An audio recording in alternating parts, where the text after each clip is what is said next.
Dapat aja lah. Ntar. Ya, udah oke kita dialog santai, topiknya itu yang ringan aja. Bentar saya Bentar ambil dulu Alkitab dulu ya. lah. Bentar dulu lah. Lagi 7 menit nih sabar. Oh, si Ngobrol Giga dulu. ya? Iya. Si Giga mau datang.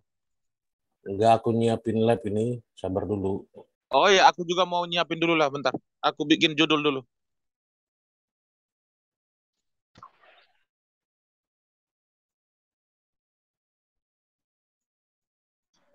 Ustadz Ingat, Ali. Memem, ingat pesannya Kang Alip tadi, judulnya sesuai dengan pesannya Kang Alip tadi. Meme Iya, bos iya, menyerah kepada Kang iya, Alip gitu. iya, iya, iya. Ustadz Alif. Ustadz Alif tinggalnya di mana? Di Sumatera ya?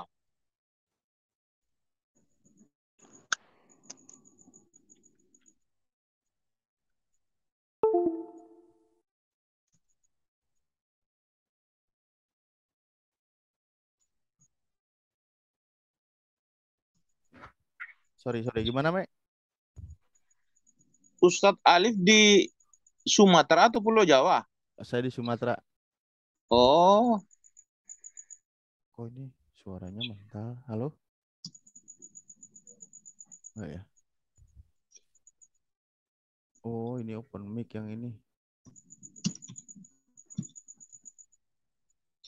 Sip.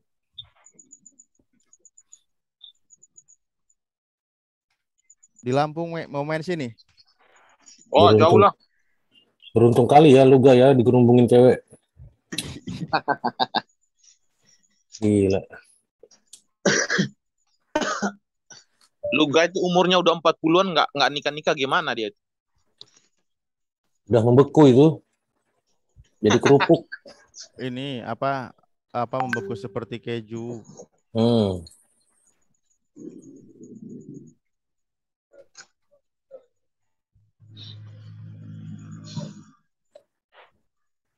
Ya Allah.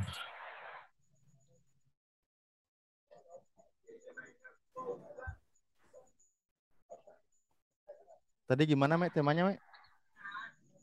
Temanya Islam atau Kristen menyembah Tuhan yang benar. Ya. Saya ini kan masih belum masuk obrolan ya. Masih belum masuk ke ini. Mulai diskusi. Yang membuat saya nggak habis pikir dari Kristen ini, Mek. Kan kita nanti ngobrol gini kan, dibikin santai. Iya, iya, iya, benar, benar, benar. Boleh, boleh, boleh, santai aja. Sama Ustadz Alif itu santai aja. Kalau yang sama yang lain berusaha gas. Enggak. Kenapa? Ya? Lupa lagi pertanyaannya. Kok sekarang benar-benar Belum, lupa ya? Jangan belum kau tahu. kira Kang Alip itu kalau kau ngegas, Kang Alip ngegas juga.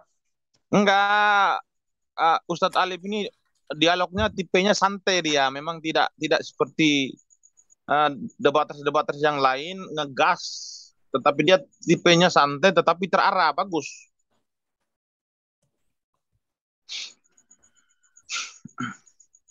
Kalau kau bikin thumbnail, saatnya gue kandangin Kang Alip. Wah, nanti terkutuk channelmu. Enggak lah, aku nggak pernah kayak gitu. Tapi sama aja profilnya Bang Alif itu nggak ada. Profil gimana? Ya foto profilnya itu mau dijadikan thumbnail itu gimana orang nggak ada fotonya. Lah itu ada profilnya kok. Kok nggak ada gimana sih? Iya, tapi fotonya Ustadz Alif itu nggak ada. Foto Itu foto profilnya itu. saya. Ini foto saya ada profilnya gimana sih? Mana ada ini. Lah, emang nggak nampak ya?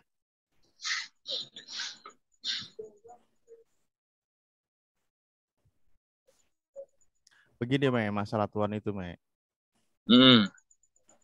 Jadi pertama kan iblis ini memang menyesatkan. Mm-mm. Dia akan menyesatkan manusia. Dia itu dengan berbagai cara.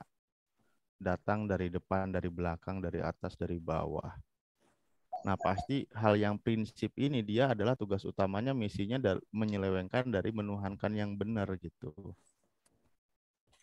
Itu kan pastinya. Tugas utamanya kalau orang itu sudah tidak menuhankan yang benar, dia sukses. Misi iblis itu poin utamanya. Katakanlah tugas utamanya iblisnya nih, patihnya ini eh, menyelewengkan orang dari menuhankan yang benar. Nanti kalau sudah tidak menuhankan yang benar, kroco-kroconya lah yang tugas. Masalah suruh bebas berbuat atau apa nanti kayak gitu. Nah, ketika iblis jangan daging, Hmm, lupa jangan lagi. daging. Enggak, bukan, jangan daging dulu disampaikan, kan belum mulai. Gimana sih? Oh ya, oke oke oke. Nanti dulu lah. Persiapkan senjatanya agak bagus. Kalau bisa yang pelurunya 5 sekali keluar. Oh, cuma gini aja berarti ya. Kan belum mulai diskusinya. Iya Islam iya. itu Islam itu memang sulit diserang dari segi ketuhanan. Bukan sulit, memang nggak bisa karena tidak ada perbandingannya. Islam itu diserang dari sisi ketuhanan memang benar tidak bisa. Sama seperti Zoroaster ataupun agama-agama tauhid yang lain. Contoh seperti, iya banyak aja agama tauhid yang lain itu bukan hanya Islam aja. Yahudi, Zoroaster, Nah, banyak. di dunia ini ya, kumpulkan seluruh, kalau bisa kau pelajari semua konsep ketuhanan terutama di luar Islam ya. Mana yang bisa menandingi konsep tauhid yang ada di Islam? Iya, karena memang Islam itu konsep ketuhanannya itu simpel. Jadi, mau saya katakan gimana ya, memang Tuhan tidak memberikan pengetahuan yang lebih kepada umat Islam tentang hakikatnya. Maka saya katakan memang iya, Oh, memang Tuhan tidak memberikan kelebihan ataupun sesuatu yang dilebihkan untuk memahami Allah itu seperti apa. Jadi makanya dikasih simpel. Contoh di dalam kekristenan itu sudah sangat jelas ya. Saya carikan ayatnya dulu. Silakan. Saya carikan ayatnya dulu.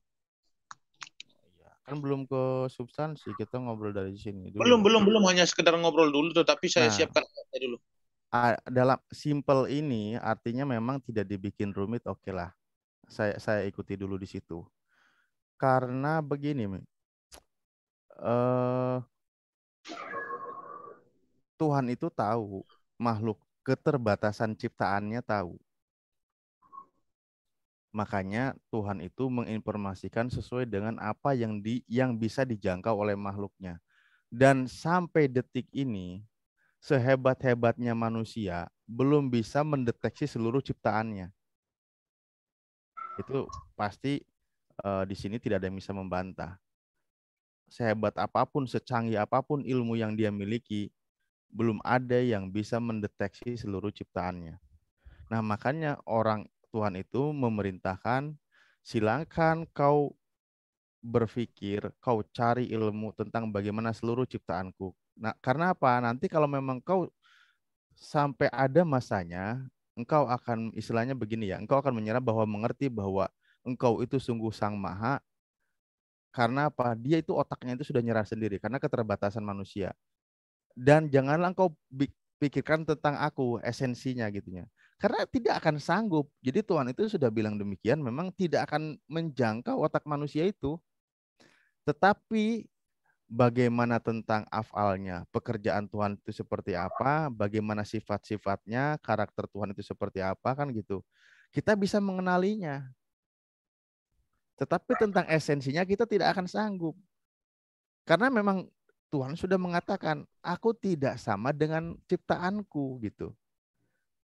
Ketika segala sesuatu yang kau jangkau, yang bisa kau pikirkan, bisa kau definisikan, bisa atau kau jangkau oleh otak, pikiran, dan mata, itu pasti semua ciptaannya.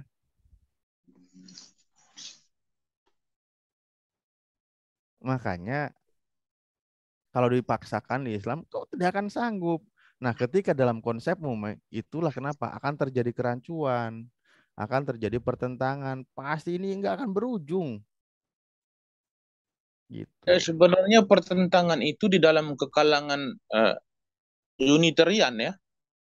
ataupun Tritunggal, bukan, di kalangan Tritunggal itu sebenarnya tidak ada pertentangan. Sebenarnya itu yang mempertanyakan itu orang-orang yang di luar unit Tritunggal. Bagi kami finalitas ataupun Yesus itu disebut Tuhan itu sudah 2000 tahun yang lalu. Jadi bagi kami sebagai Tritunggal sudah final, tidak ada lagi permasalahan di antara kami. Tetapi orang-orang yang di luar dari Tritunggal, nah mereka yang mempertanyakan itu ya kami berusaha untuk menjelaskan. Tetapi bagi kami sendiri tidak ada masalah. Tidak ada masalah. Jadi Tuhanmu baru ada 2000 tahun yang lalu gitu ya? Bukan memahami ketuhanan Yesus, bukan Tuhan saya baru ada 2000 tahun yang lalu, bukan memahami ketuhanan Yesus. Memahami ketuhanan Yesus 2000 tahun yang lalu. Ya, benar. Oke. Itu bergeser nggak Bergeser maksudnya? dalam konsepnya? Konsepnya ya Iya. tidak bergeser, Bang. Itu konsili fungsinya apa itu? Konsili itu penetapan supaya tidak ada keraguan-keraguan daripada orang-orang. Yang harus dipahami dulu, konsili itu adalah sebuah penetapan. Penetapan bukan berarti penetapan Yesus itu sebagai Tuhan ataupun diangkat sebagai Tuhan, tetapi penetapan suatu penyembahan. Pernah kan ada konsili bagaimana Bunda Maria juga sebagai ibunya Tuhan kan? Itu konsili apa ya? Bentar. Konsili Ya, oke lah. lupa. Artinya pernah ada kan? Ya, bentar. Saya harus jelaskan konsili apa itu dulu, bentar. Saya sekarang kenapa ya daya ingat saya kok cepat ini ya? Apa mungkin terlalu banyak pikiran itu mungkin? Iya, Bentar, konsili emang ruwet memang mikirin Tuhan eh, ini. bukan. Bentar, konsili apa ya? Konsili konsili Iya, apa ya? oke lah, nggak usah dipaksakan. Tapi maksudnya poinnya pernah ada. Artinya karena rumusan manusia dibuat oleh manusia, pendekatan logika, akhirnya apa? Hal seperti itu terjadi terus. Bentar, konsili apa ya? Lupa saya. Konsili itu Bunda Maria diberikan gelar sebagai Bunda Allah itu, konsili itu. Iya, makanya Allah mengatakan Allah itu tidak punya anak. Bagaimana mungkin punya anak? Allah tidak punya istri dan Allah bukan ciptaannya. Tidak beranak dan tidak diperanakan. Tidak ada yang sekupu lagi, setara dengannya gitu. Takutnya nanti beda ini pemahaman. Tidak ada yang setara dengannya. Artinya memang tidak ada yang bisa setara dengan Tuhan itu. Jadi tidak bisa dikonsep. Jadi Islam itu seperti itu. Bahkan begini ya. Oh Ketika ya, bentar Pak Ustadz Alif. Konsili Efesus. oh ya, oke, terima kasih. Konsili Efesus itu adalah konsili tahun 431. Nah, di situ Pak Bunda Maria digelari sebagai Bunda Allah. Tetapi gelar ya, bukan berarti Bunda Maria melahirkan Tuhan, bukan. Tetapi gelar. Kamu sepakat nggak? Sepakat maksudnya? Iya dengan gelar itu. Sepakat sekali dong. Sepakat. Bentar saya live-kan dulu ya. Ini sudah enak pembahasan ini sebenarnya. Alamak. Itu Bang, ini udah bisa dimulaikan atau belum ini? Ustaz Alif, Ya, Bang MDM ini udah bisa di live kan atau udah bisa mulai atau belum ini? ya tanya dulu. Ya, gaskan. Udah mulai tadi ya? Udah. Wah, udah aku live kan dulu lah. Lu dari tadi ngomong gimana sih ah? Bentar.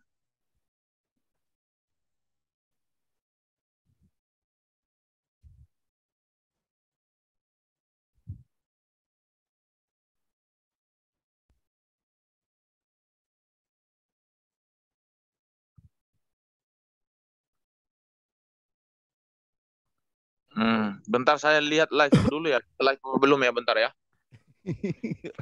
Repot juga ini. Kalau mau diskusi sama Meme ini. Aduh.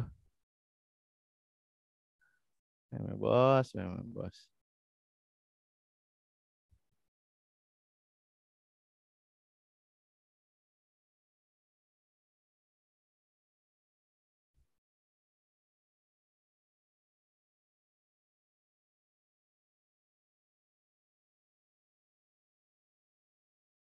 Nanti bermasalah labnya kabur diskusinya. Udah live udah bisa. Udah kita mulai aja. Aduh. Ya udah. Silakan opening dulu lah. Ya, kau opening aja berapa menit coba. Nanti saya ikutin. Iya. Jelaskan. Baik, ini topik pembahasan berkaitan dengan apakah Islam atau Kristen yang menyembah kepada Tuhan yang benar. Ya, saya katakan bahwasan Kristen sudah pasti menyembah kepada Tuhan yang benar. Saya tidak tahu Islam itu menyembah kepada Tuhan yang benar seperti apa. Tetapi definisi menyembah kepada Tuhan yang benar dalam definisi kekristenan itu sudah pasti harus menuhankan Tuhannya para nabi. Jadi kalau bagi kami orang Kristen ataupun Yahudi, jikalau memang ada umat-umat yang lain yang tidak menyembah kepada Tuhannya para nabi, maka kami katakan mereka bukan agama Abrahamik. Tetapi kami sebagai orang Kristen sudah final kami itu menyembah kepada Tuhannya para nabi. Alasannya apa? Sudah pasti. Alasan yang pertama adalah kami menerima kitab para nabi. Karena persyaratan untuk menyembah Tuhan para nabi itu memang harus menerima kitab para nabi. Kalau kitab para nabi itu ditolak, lalu kita mengklaim bahwasan kami menyembah kepada Tuhannya para nabi, saya katakan ini sangat kacau. Karena kitab para nabi itu sebagai landasan pembenaran, sebagai iman. Jadi iman kita itu dibenarkan oleh kitab para nabi karena mereka ini secara realitas berbicara langsung dengan Tuhan. Nah, mereka berbicara langsung dengan Tuhan, lalu mereka mendokumentasikan kitab mereka berkaitan dengan sejarah, berkaitan dengan firman. Lalu mereka mendokumentasikan kitab mereka. Contoh seperti Musa. Musa adalah salah satu orang yang pertama yang menerima firman dari Tuhan. Maka Musa mendokumentasikan dalam bentuk kitab yang disebut dengan Taurat. Lalu selanjutnya, contoh seperti kitab-kitab selanjutnya ataupun nabi-nabi selanjutnya, contoh seperti Yeskiel, Yesaya, ataupun Daud, Salomo, ataupun Ayub. Nah, mereka ini para nabi yang diutus Tuhan kepada bangsa Israel secara berurutan. Artinya, masa mereka ini secara bergantian. Nah, setiap zaman itu mereka mempunyai kitab. Contoh seperti zaman Musa mempunyai kitab sendiri, Yeskiel mempunyai sendiri, Yesaya mempunyai sendiri, Daud, Salomo, ataupun Ayub, ataupun yang lain. Mereka ini mempunyai kitab-kitab sendiri. Nah, jikalau orang mengimani Tuhannya para nabi, artinya mereka harus mengimani firman-Nya Tuhan, yang difirmankan kepada para nabi, lalu para nabi mendokumentasikan. Artinya tidak boleh menolak. Tetapi kalau orang menolak kitab para nabi, saya katakan, ya, itu terserah mereka. Artinya mereka hanya ngaku-ngaku bahwasan kami juga menyembah kepada Tuhan para nabi, tetapi pada kenyataan dari sudut pandang kita para nabi, ya mereka bukan menyembah Tuhan para nabi. Tetapi bagi orang Kristen mutlak, kami adalah penyembah Tuhan para nabi. Menyembah Tuhan para nabi siapa? Yaitu YHWH yang menyatakan namanya kepada Musa di Gunung Horeb, Keluaran 3 ayat 15-16. Lalu di dalam Yesus Kristus Tuhan menyatakan keagungan dan hanya Yesus Kristus Tuhan dan Juru Selamat. Amin. Udah? Udah capek saya. Ini harus minum air dulu ini. Oh iya. Perbanyak stoknya ya. Oke, baik. Terima kasih. Ini langsung ya, tanpa moderator. Pertama, bismillahirrahmanirrahim. Assalamualaikum warahmatullahi wabarakatuh untuk saudara muslimku semua ya. Baik yang ada di Zoom maupun yang ada di live YouTube beberapa channel muslim. Mengenai masalah menyembah Tuhan yang benar. Di kami sebagai manusia yang terutama yang terlahir dari segi keislaman ya. Alhamdulillah, nikmat yang terbesar adalah nikmat merasakan besarnya nikmat keimanan dan keislaman. Karena apa? Kami sangat jelas dalam konsep masalah ketuhanan. Pertama, Allah sendiri mengatakan laisa kamitsli syai'un, atau di ayat lain mengatakan walam yakul lahu kufuwan ahad. Makanya ketika dengan dua ayat itu cukup untuk menggeser semua konsep yang ada di muka bumi ini, di mana konsep itu diciptakan atau dibentuk atau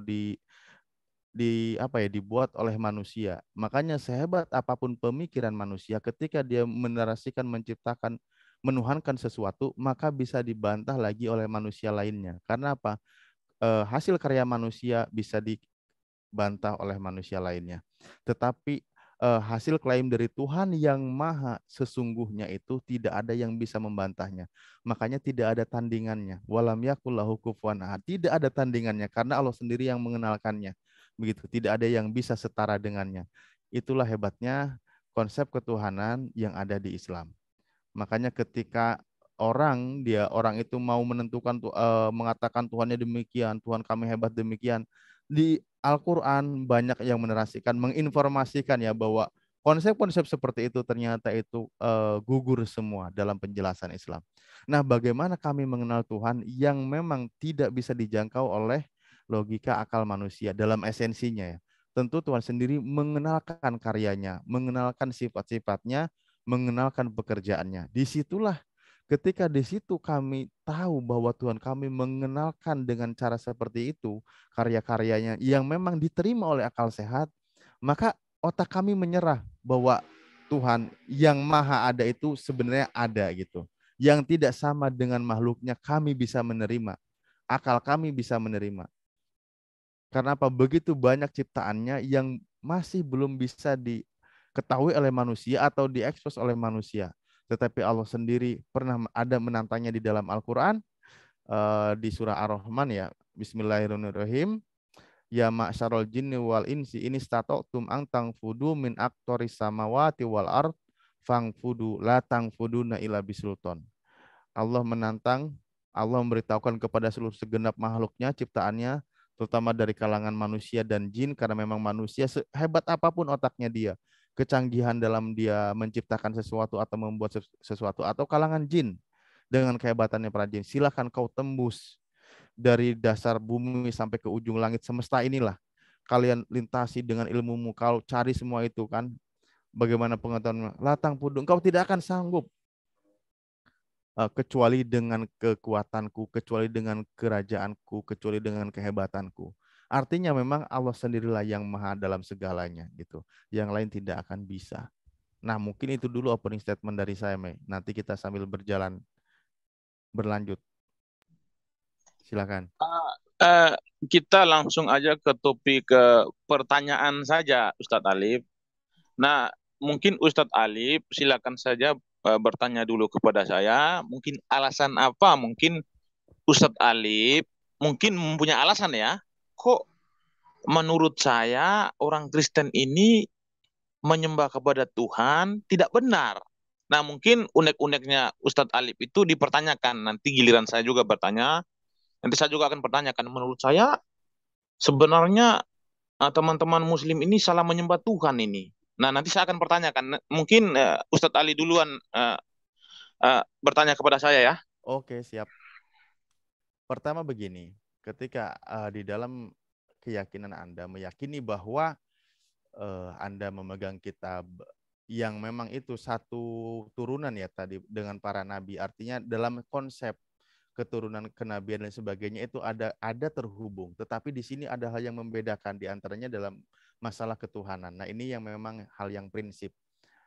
Nah, di dalam keyakinan Anda menuhankan, mengkonsep, membagi seperti bagaimana mungkin. Ini bagaimana mungkin dulu ya.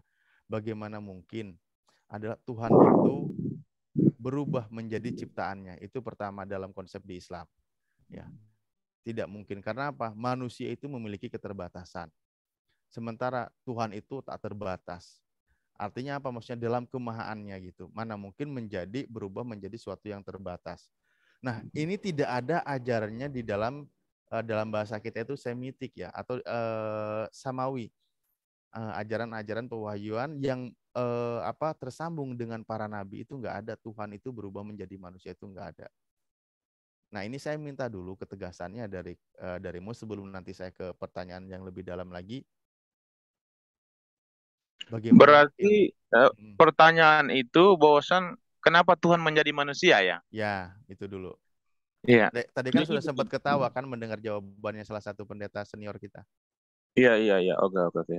Mungkin berkaitan alasan Tuhan menjadi manusia, nanti saya akan jawab nanti di closing statement, tetapi untuk sementara saya akan jawab pertanyaan dari Ustadz Alif, karena Ustadz Alif mempunyai unek-unek, menurut beliau ini tidak masuk akal Tuhan itu bisa menjadi manusia. Artinya Tuhan itu tidak absolut ya berarti ya. Tapi sebelum saya menjelaskan, nanti tolong suara Ustadz Alif agak sedikit besar ya, soalnya kecil sekali nih. Iya. Jadi pertama, kami mengimani Yesus adalah firman Allah yang menjadi manusia. Berarti bukan berarti Allah atau Bapa yang disebut oleh Yesus itu langsung menjadi manusia, bukan, tetapi firman-Nya. Jadi yang harus dipahami dulu, konsep keesahan di dalam kekristenan itu mengimani Allah itu esa, seperti apa yang diucapkan oleh Musa ataupun diulangi oleh Yesus, mengatakan bahwasan Sema Israel, artinya dengarlah orang Israel, Allah itu Tuhan kita, Allah itu esa. Tetapi keesahan Allah yang kami imani ini mempunyai 3 pribadi. 3 pribadi ini kalau bisa kita katakan salah satu bentuk sifat ataupun salah satu bentuk kontribusi. Nah, contoh ya, Tuhan yang kami imani ini esa tetapi mempunyai 3 pribadi. 3 pribadi ini, pribadi pertama apa? Pribadi pertama adalah Allah Bapa, artinya Sang Bapa ini pemilik kehendak. Lalu disebut lagi yang kedua Allah Putra. Allah Putra ini disebut Yesus ataupun firman Allah itu. Jadi firman Allah ini bisa juga disebut Allah Putra, lalu Yesus juga bisa disebut Allah Putra. Lalu yang ketiga disebut Allah Roh Kudus. Nah, Allah Bapa, Allah Putra, Allah Roh Kudus ini adalah satu hakikat, tetapi mempunyai kontribusi yang berbeda-beda. Kontribusi pertama adalah Allah Bapa, yaitu pemilik kehendak. Artinya seluruh rencana ataupun rancangan ataupun kehendak itu adalah pemiliknya adalah Bapa itu sendiri. Nah, Allah Putra ini kontribusinya apa? Yaitu firman Allah yang menjadi manusia yang disebut Yesus ini. Kontribusinya itu untuk turun ke bumi, berbicara dengan nabi-nabinya. Karena di dalam Alkitab menjelaskan bahwasan Bapa itu tidak akan mungkin turun ke bumi. Kalau Bapa itu turun ke bumi, maka dunia ini akan hancur lebur. Maka Tuhan menggunakan solusi untuk menyelamatkan umat manusia ini, bagaimana caranya supaya saya bisa berbicara langsung dengan nabi-nabi. Nah, solusi yang Tuhan gunakan itu menurunkan firman-Nya untuk berbicara dengan nabi-nabinya. Yaitu terkonfirmasi di dalam 1 Samuel 3 ayat 21, saya bacakan dulu ya. Dan Tuhan selanjutnya menampakkan diri di Silo. Sebab ia menyatakan diri di Silo kepada Samuel dengan perantaraan firman-Nya. Jadi Tuhan sebelum kedatangan Yesus Kristus ataupun sebelum firman itu menjadi manusia, yaitu Yohanes 1 ayat 14, pada zaman sebelumnya itu Tuhan berbicara dengan nabi-nabi ini dengan perantaraan firman-Nya. Artinya Bapa itu bertata di atas surga, firman-Nya ini yang turun ke bumi untuk melakukan komunikasi dengan nabi-nabinya, mengarahkan nabi-nabinya tersebut untuk mengembalakan umat-umatnya. Nah, ketika firman itu berbicara dengan Musa ataupun dengan nabi-nabi yang lain, firman itu selalu menggunakan media. Contoh, dia menggunakan media api ketika di Keluaran 3. Lalu dia menggunakan media awan ataupun api di Keluaran 19. Lalu ketika berbicara dengan Abraham langsung dari surga, dia menggunakan media malaikat. Berapa menit lagi, Mek? Nah, di zamannya Yesus, Sang Firman ini tidak lagi menggunakan media awan ataupun api ataupun malaikat, tetapi Sang Firman ini harus menjadi manusia. Yaitu terkonfirmasi di Yohanes 1 ayat 14. Untuk apa firman ini harus menjadi manusia? Supaya komunikasinya dengan manusia ataupun ciptaan ini secara intens. Supaya pengajaran-pengajaran dia ini secara langsung. Karena pengajaran-pengajaran sebelumnya yang disampaikan kepada nabinya, lalu nabinya menyampaikan kepada umat Israel, pada kenyataan umat Israel ini masih membangkang. Maka jalan satu-satunya firman itu harus menjadi manusia, supaya diam di antara kita, supaya kita melihat kemuliaannya. Nah, fungsinya firman menjadi manusia ini supaya komunikasi dengan ciptaan ini secara intens. Artinya pengajaran-pengajaran ini secara intens. Supaya apa? Supaya manusia itu mendengar dan melakukan. Nah, untuk sementara itu saja yang itu dulu yang saya paparkan ya. Nah, saya bertanya ya. Kok udah mulai bertanya? Iya kan? Oh iya Nggak dong. perlu tanggapin dulu. Oh ya udahlah, terserah lo lah. Nanti Kalian. boleh kalau mau Ya ditanggapi. udah silakan. Mungkin habis. Sebentar Bang Alip. Hah? Ini Mbak Pipo sudah datang. Wah, mau Oh duet? ya, udah mantap. Pak Pipo datang 2 lawan 2. Oke, 2 lawan 2 mantap ini. Apa yang mantap? Kau udah mantap apa? Halo Pak Pipo, lebih enak 2 lawan 2 Pak Pipo biar semangat. Aku kalau ada Pak Pipo ini kenapa ya? Kok semangat kali. Gairah aku langsung bangkit. Ayo Pak Iya. Pipo. Ya, Kita 2 lawan 2 Pak Pipo. Oh, boleh bos Meme ya. Terima kasih bos. Topiknya harus dipahami dulu Pak Pipo. Topiknya apakah Islam atau Kristen menyembah kepada Tuhan yang benar? Itu tolong dihafal Pak Pipo ya. Boleh. Enggak, tadi dulu orang itu bisa masuk Pak Pipo bilang. Nanti orang itu kan jigang-jigang enggak? Iya. Nanti Pak ya itu. Emang suaraku pelan dah. Ini aku tiba-tiba Pak Pipo datang, saya langsung duduk tegap ini. Meme, bos Meme. Yo. Anda udah ada apanya? Udah ada channelnya? Udah ada, nanti bantu subscribe ya. Meme Bos Debater, klik aja. Iya. Nanti kau kasih link sama saya lah. Iya, ketik aja Meme Bos Debaters itu aja udah keluar dia. Oke. Jadi biar kita undang dulu orang ini di Jomanda. Jangan di Jomo orang ini aja terus. Ayo Ustadz Ali, partnernya siapa? Ya, nanti juga ada yang speak up. Alip, mau lagi? Bos Meme, ya gimana? Alip. Ya, siap. 2 lawan 2 kita Pak Pipo, ayo. Iya, soalnya semalam udah angkat bendera dia itu nih, nangis bomba lagi nanti dia semana itu. Iya, aku angkat bendera semalam. Iya, angkat bendera dia semalam. Aku ninggalin sholat subuh. Enggak lah, daripada jigang aku, kau bilang enggak kayak gitu. Oke, silakan. Oke, apa pertanyaannya, Mek? Ini kan sudah 2 lawan 2, artinya kita ulangi aja lah karena Pak Pipo juga baru masuk kan. Iya, ngalir aja lanjut terus. Oh ya, Pak. itu? Pak Pipo, silakan bertanya kepada Ustadz Ali Pak Pipo. Alasan Pak Pipo itu kenapa kok orang Islam ini menyembah kepada Allah Subhanahu wa taala?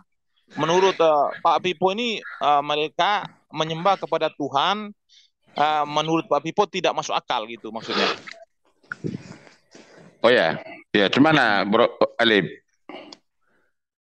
Halo Bro Alip. Iya, apa pertanyaannya? Oh iya, enggak dari kata-kata udah lemas kok aku dengar. Ya. Suaraku keras nggak sih ini? Saya wakili sebentar Pak Vivo nanti Pak. Boleh, silakan.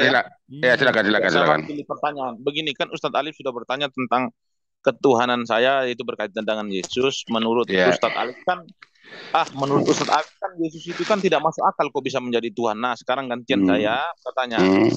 Menurut di dalam pemahaman saya, bahwasan Tuhan yang disembah oleh umat muslim ini tidak masuk akal. Alasannya apa? Alasannya begini.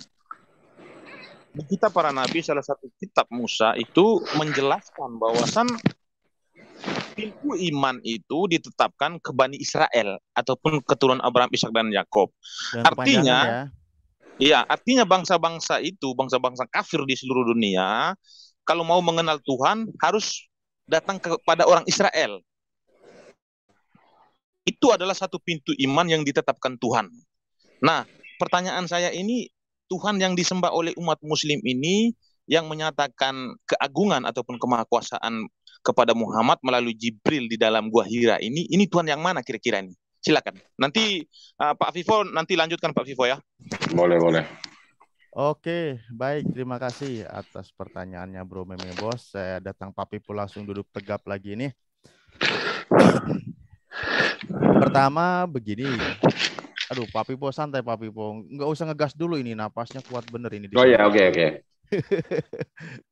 Terganggu aku fokusnya soalnya. Iya, jangan jigang kau. Pegang kursimu dulu ah. Iya, biar keler ya semuanya nanti. Ya, siap. Bukan, saya jadi lupa ini pertanyaan Meme Bos. Aku belum bertanya sama kau loh. Ya, begini. Tadi masalah Bani Israel ya, maksudnya ya kalau Anda menarasikan kitab-kitab yang waktu itu para nabi turun ya turun di kalangan Israel. Tentu memang di situ banyak narasinya tentang Bani Israel. Makanya saya sering pernah ilustrasikan gitu kan. Karena aturannya berlaku untuk kalangan waktu itu. Aturannya. Nah, Nabi Muhammad ini adalah utusan, ya, utusan untuk seluruh umat manusia. Yang mengutus para nabi, baik itu dari bangsa Arab, yaitu Nabi Muhammad, dengan Bani Israel, itu Tuhannya sama, satu, yaitu Allah Subhanahu wa Ta'ala. Begitu ya, Tuhannya sama, Tuhannya satu. Dan ingat, Allah Subhanahu wa Ta'ala ini menceritakan di dalam Al-Quran, maksudnya firman-Nya ya, bahwa memang tadi dikatakan tidak ada kesamaan dengan makhluknya. Itu dulu poinnya kan. Nah, seperti juga yang diinformasikan oleh para nabi sebelumnya. Dan kami Nabi Muhammad SAW itu sejalur dengan, ini keras bener mic-nya ini. Aku belum fokus nih. Tapi tak mute dulu ah.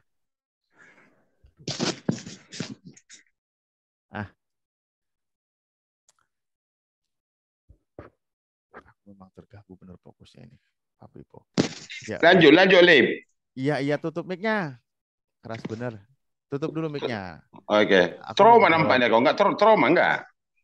Ya Allah, udah tutup dulu mic-nya. Aku mau jawab dulu pertanyaan Meme Bos ini. Oke. Aku agak muter-muter ini, nggak tahu ini kenapa ini. Baik, Meme Bos, saya ulangi ya. Nabi Muhammad SAW menyembah apa yang disembah oleh Ibrahim alaihissalam, juga Nabi Ismail, juga Nabi Ishak, Yakub dan keturunannya. Itu Tuhannya sama. Dan mereka semua berserah diri kepada Allah Subhanahu wa Ta'ala gitu kan. Nah, tidak ada dalam konsep keturunan terutama yang dari Abrahamik ini yang sama-sama menjalur ke sana. Itu yang namanya Tuhan itu berubah menjadi manusia. Itu enggak ada konsepnya. Dan ketika Allah menyatakan dengan firman-Nya, kita jangan salah memahami. Terutama ketika berkomunikasi dengan para nabi. Ya begitulah. Tuhan itu berkomunikasi, menyatakan keberadaannya dengan firman-Nya, betul. Para nabi itu mendengar firman Tuhan. Ketika dia memberitahukan tentang ajaran, tentang Tuhan yang benar itu seperti apa. Dia menyatakan diri dengan firman-Nya, menyampaikan firman-Nya, diterima oleh nabinya. Begitu konsepnya, bukan tentang Tuhan itu berubah menjadi manusia gitu loh. Nah, yang namanya para nabi, yang namanya para utusan Allah yang menerima wahyu dari Tuhannya gitu kan. Itu di Al-Quran dijelaskan ya. Kalau saya salah satu ayat itu di Al-Furqan ayat 20, wa ma arsalna qablaka min mursalin illa innahum la ya'kuluna ta'am al-ayah sodaqallahu adim. Saya singkat aja di situ. Dan kami tidak mengutus rasul-rasul sebelummu, melainkan mereka sungguh makan makanan dan berjalan bil aswak, di pasar-pasar. Kan begitu. Jadi yang namanya para nabi itu dikatakan nabi adalah mereka itu sama. Artinya apa? Disebutnya arudul basariyah.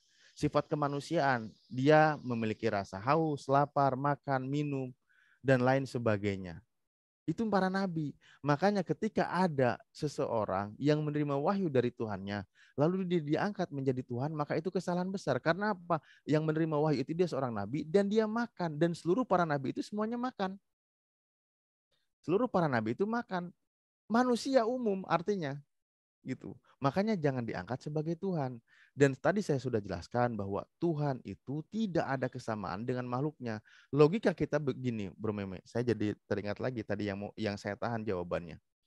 Iblis itu tugasnya menyesatkan manusia. Makanya ketika ada yang menuhankan sesuatu yang bisa dijangkau oleh mata, oleh pendengaran, penglihatan, bisa dijangkau langsung. Iblis bisa saja menggoda. Karena apa? Dijangkau oleh pandangan manusia. Bisa saja membisikkan bahwa Tuhan itu begini, begini, dan begini. Karena apa? Standarnya itu standar makhluk. Dan iblis tugas utamanya menyesatkan manusia. Menyembah taugut namanya kalau di Islam. Wajtanibut taugut dan jauhilah taugut. Itu dalam Islam. Taugut itu apa? Ya dia menuhankan yang selain Allah. Makhluknya. Iblis ini menyesatkan manusia. Makanya Allah lah yang tidak bisa ditiru oleh iblis. Karena apa?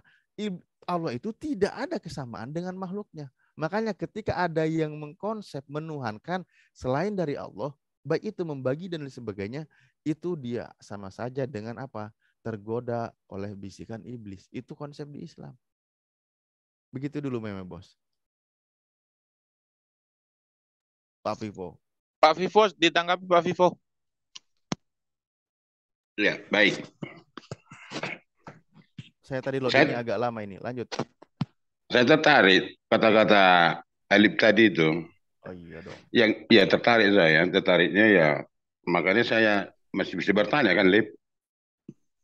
Silakan. Oke, makasih banyak, Bro. Tadi Anda katakan Muhammad diutus. Itu diutus oleh malaikat Jibril. Pertanyaan saya, apakah langsung diutus dia tanpa mengenal dia gitu? Dengan pengertian Anda begini, Anda katakan tadi diutus, Nabi itu diutus termasuk Muhammad diutus. Tiba-tiba dia diutus di Gua Hiro, kan begitu kira-kira? Tanpa proses apapun lalu diutus.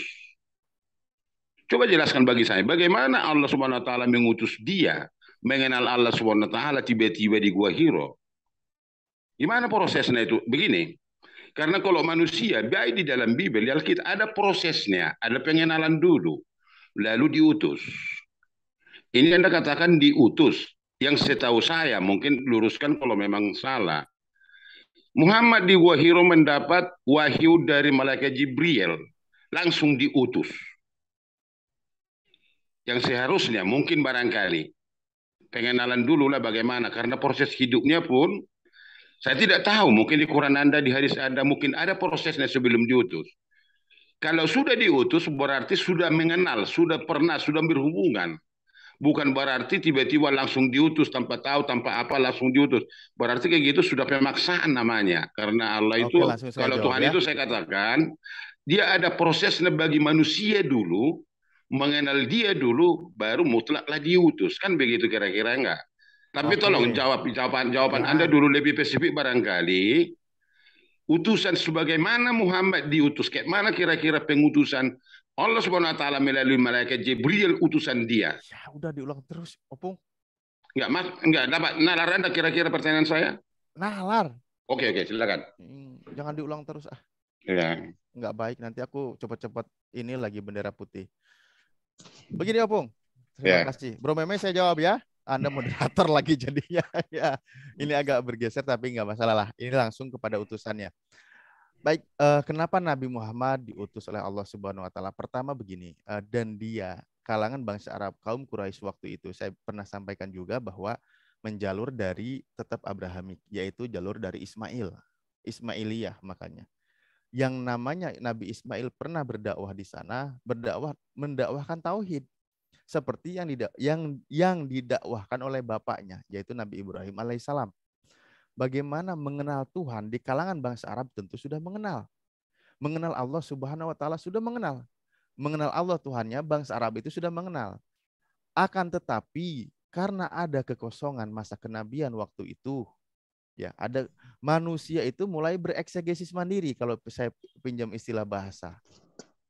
Misal ketika kekosongan setelah kepergian Nabi Isa, orang-orang mulai bereksegesis mandiri. Tujuannya baik, tapi mulai salah gitu. Karena apa? Melakukan pencocokan. Ini saya misal, bagaimana ketika zaman Nabi Muhammad SAW, ini sebelum dia menjadi nabi kan, bagaimana di Ka'bah itu berhala-berhala mulai ada. Begitu banyak berhala-berhala. Ada lagi yang menyandingkan misal Lata, Uzza, Manat gitu kan. Dijadikan berhala. Kalau kita lihat sejarahnya bagaimana Lata, Uzza, Manat itu misal kisahnya dulunya itu orang baik, orang soleh. Dulunya orang baik. Nah karena kebiasaan orang Quraisy waktu itu dia mulai menuhankan. Mulai menyandingkan orang baik ini disandingkan dengan Tuhan, di situ menyembahnya. Dia mulai musyrik. Sebenarnya kemusyrikan itu karena dia mulai menyekutukan Tuhannya. Misal ketika ada tokoh baik, orang itu baik. Apalagi statusnya misal seorang nabi atau apa. Ketika orang itu sudah berlalu, ada yang mengikutinya. Mulai dia berpikir, dia menyandingkan dengan Tuhan. Akhirnya mengonsep, makanya di situ kaum musyrikin. Nah sementara Allah itu tidak demikian. Nabi kami memang indikasi dia memulai menerima wahyu, dia tidak suka dengan perilaku itu. Itu pertama dalam ketuhanan. Karena sesuai dengan tema. Kedua dengan perilaku sikapnya. Makanya disebut bangsa jahiliyah. Apa itu jahiliyah? Kebodohan. Kebodohan itu dari iman, bukan hanya tentang bagaimana tidak belajar. Bagaimana banyak kalangan Quraisy waktu itu, bangsa Arab waktu itu, dia seperti membunuh bayi-bayinya yang istilahnya ada yang sistem aborsi, membunuh bayi-bayi, merendahkan kaum wanita dan lain sebagainya. Artinya mereka itu dalam keadaan jahiliyah. Nabi kami tidak suka dengan itu karena memang dibimbing oleh Allah Subhanahu wa taala. Kemarin ayatnya sudah kita bahas di surat Ad-Duha, dan memang dia dibimbing dari perbuatan seperti itu, terpelihara, terjaga, sehingga Allah menurunkan wahyunya untuk apa? Memberantas kemusyrikan. Awalnya mereka menyembah Allah lalu dia menyekutukannya, musyrik, maka konsep di Islam sehingga dikatakan Allah Subhanahu wa taala. Allah Subhanahu, maha suci Allah, wa taala, dan maha tinggi Allah Subhanahu wa taala. Dari apa? Dari yang mereka persekutukan. Dibersihkan konsep itu. Yang namanya Tuhan itu tidak begitu. Tidak menyekutukannya, tidak dikonsep menjadi tiga, di mana di situ ada berhala, Lata, Uja, Manat. Makanya ketika menyandingkan sesuatu karena dia baik, orang berkarisma dan sebagainya gitu kan. Dia itu adalah orang yang dekat dengan Tuhan, tetapi dia menyekutukannya, menuhankan juga gitu. Nah, itu diberantas seperti itu. Tuhan itu tetap Tuhan gitu. Jangan kau sekutukan dengan sesuatu apapun, makhluk apapun, walaupun dia tidak nampak oleh pandangan matamu. Nah, sehingga dia di usia 40 itu menerima wahyu di Gua Hira, Iqra bismi rabbikal ladzi khalaq. Bacalah dengan menyebut nama Tuhanmu. Karena apa? Dia sudah mengenal nama Tuhannya. Makanya di situ menggunakan kata Rob, karena Allah itu sudah dikenal. Tetapi nanti konsep memberantas kemusyrikan, sehingga apa? Subhanahu wa ta'ala. Ada nggak nabi sebelumnya menerima wahyu di gua? Ada. Seperti Nabi Elia, saya pernah baca di kita kisah apa itu, bahwa dia menerima di gua menerima wahyu dan berfirmanlah Tuhan kepadanya. Jadi tidak ada yang masalah di situ. Silakan. Bisa saya tanggapi sedikit? Oh, banyak juga nggak boleh. Kok enggak? Begini pertanyaan saya tadi, Anda katakan Muhammad belum mengenal sudah mengenal dia Allah SWT sebelum dia menerima firman Tuhan dari malaikat Jibril? Kan belum. Dari mana Anda katakan? Dari referensi apa yang Anda katakan dia sudah mengenal Allah SWT? Sementara dia belum pernah dia ke Gua Hira. Yang di Gua Hira dia terima itu wahyu itu dari malaikat Jibril. Anda katakan tadi melihat orang yang ada di sana yang kurang baik. Kurang spesifik barangkali. Kehidupan dia kan belum mengenal. Atau mungkin sudah mengenal orang di situ Allah SWT. Kan belum. Wah, yang mungkin sudah dia menerima di Gua Hira baru mengenal dia Allah itu siapa melalui malaikat Jibril.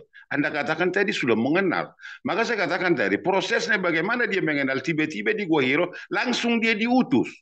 Tanpa pengenalan dulu langsung dia diutus. Kalau Anda katakan tadi Elia, jauh sebelum Elia masuk ke gua itu dia sudah mengenal dulunya. Sudah ada perjalanan hidupnya dengan Tuhan sampai ke gua dia. Awalnya dia sudah ada. Pak Pipo tahu nggak nama bapaknya Nabi Muhammad itu siapa? Gimana? Tahu nggak namanya bapak Nabi Muhammad SAW itu siapa? Kurang paham saya tapi dia tinggal udah memang yatim piatu, dia sudah meninggal bapaknya. Saya kasih tahu dulu, namanya adalah Abdullah. Ya, Abdullah terus? Nah, Abdullah itu adalah hambanya Allah. Oh, Abdullah ini memang sudah pernah mengenal Allah SWT. Lah itu namanya sudah disebut, gimana nggak kenal? Enggak, yang pertanyaan saya, udah mengenal Allah SWT dia tanpa melalui di Gua Hira. Berarti orang-orang di zaman itu sudah mengenal Allah SWT dan sudah ada firman Allah melalui malaikat Jibril, begitu? Sudah ada. Sama siapa diberikan? Di mana dia berjumpa? Sudah saya sampaikan.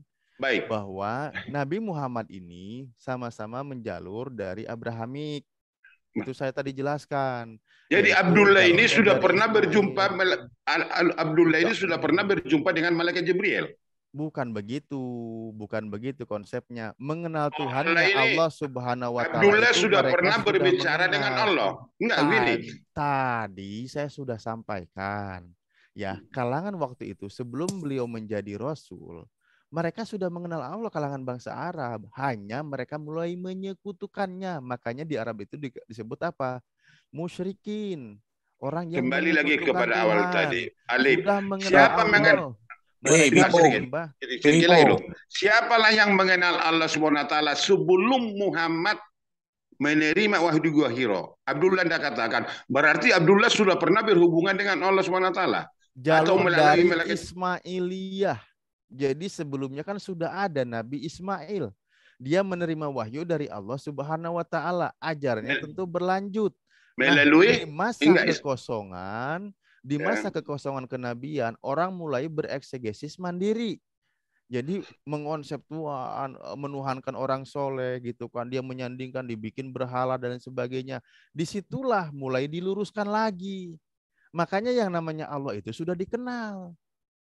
Begitu Pak Pipo. Tadi saya sudah sampaikan itu. Nama bapaknya aja sudah nama Abdullah. Artinya apa? Hambanya Allah. Kan begitu. Berarti sudah dikenal. Oh, jadi memang Abdullah sudah mengenal Allah Subhanahu wa taala Sudah mengenal, sebelum sudah Allah itu ya, Tuhannya. ya. Sudah Ya, mengenal. sebelum Muhammad menerima wahyu di Gua Hiro, Abdullah sudah mengenal Allah Subhanahu wa taala. Begitu Sudah ya? mengenal siapa Tuhannya, yaitu Allah Subhanahu wa taala. Begitu, sudah Oh, mengenal Tuhannya. berarti iya. Berarti Allah Subhanahu wa taala sudah sholat sebelum di Gua Hiro. Wah, Gitu. Allah Enggak. Subhanahu wa taala sudah sholat gimana sih? Enggak, Abdullah maksud saya. Pak Bibo, Ya. ajaran syariat itu belum ada sebelum Oh, kedatangan oke. Nabi Muhammad. Tetapi Oke. mengikuti syariat sebelum-sebelumnya. Makanya tawaf sudah dikenal, syai sudah Oh, oke. dikenal. Oke. Karena apa? Itu menjalurnya kepada Ibrahim alaihissalam. Kira-kira Yaitu anaknya ajaran apa ya? Ismail. Kira-kira ajaran apa yang Abdullah, Bapak Muhammad, yang diberikan kepada orang di zaman itu? Ada kisahnya kah? Ya Allah, Nabi, gimana sih Pak? Anda Pipo, katakan kan saya sudah mengenal ingatkan Allah lagi. Subhanahu wa taala. Saya Berarti dia sampaikan sudah pelan-pelan. memaparkan kepada orang di sekitarnya atau siapapun dia, kira-kira apa ajaran dia kepada orang-orang di situ. Karena Anda Oke. katakan sudah mengenal Allah Subhanahu wa taala, berarti Saya sudah ulangi ada. lagi, Kalau saya berarti katakan Pak gini, Pipo belum paham. berarti Udah jemaat gini, saya ulangi lagi. Berarti kan di sini konteksnya Pak Pipo belum paham, ya kan? Iya, Nah, iya. saya ulangi lagi. Konteksnya kalangan bangsa Arab waktu itu memang sudah mengenal siapa Tuhannya. Tuhan dia siapa? Aduh sebentar noise, ada mobil lewat. Enggak kedengeran. Oke, saya ingatkan lagi. Ya. Konteksnya, sebelum Nabi Muhammad diangkat menjadi Rasul atau menjadi Nabi, mereka sudah mengenal siapa Tuhannya. Karena apa sudah mengenal? Karena sudah ada ajaran dari sebelumnya gitu. Sudah ada yaitu dari jalur Nabi Ismail. Di sini sudah paham. Nah, iya. Cuman sudah saya ulang lagi, dalam masa kekosongan kenabian, makanya mulailah mereka, saya ulang lagi, bereksegesis mandiri istilahnya. Mengangkat orang soleh menyandingkan dengan Tuhan gitu kan. Tuhan itu menjadi ada 3 waktu itu, dia menyekutukannya gitu loh. Begitu Pak Pipo, makanya ketika ya ada orang soleh, orang baik, penerima firman Tuhan, disandingkan dengan Tuhan, tapi dituhankan, itu mesti diberantas. Begitu. Jadi kembali pertanyaan saya lagi. Tokoh sebelum Muhammad siapa tokoh yang mengajarkan? Bukan masalah tokoh yang mengajarkan. Kan saya bilang mereka sudah mengenal Tuhannya. Karena syariatnya belum ada. Dari zaman Nabi Ismail ke zaman Nabi Muhammad tentu jauh. Yaitu mereka tapi poinnya adalah sudah mengenal siapa Tuhannya. Kan saya bilang tadi seperti syai ya sudah dikenal. Oke, tawaf sudah dikenal. Tawaf itu mengelilingi Ka'bah itu sudah dikenal. Karena apa? Itu sisa ajaran dari Nabi sebelumnya. Misal begini Pak Pipo, ketika Nabi Ismail mendakwahkan, ya ketika beliau bersama bapaknya ditinggal di Makkah waktu itu, ajaran tawaf itu sudah ada.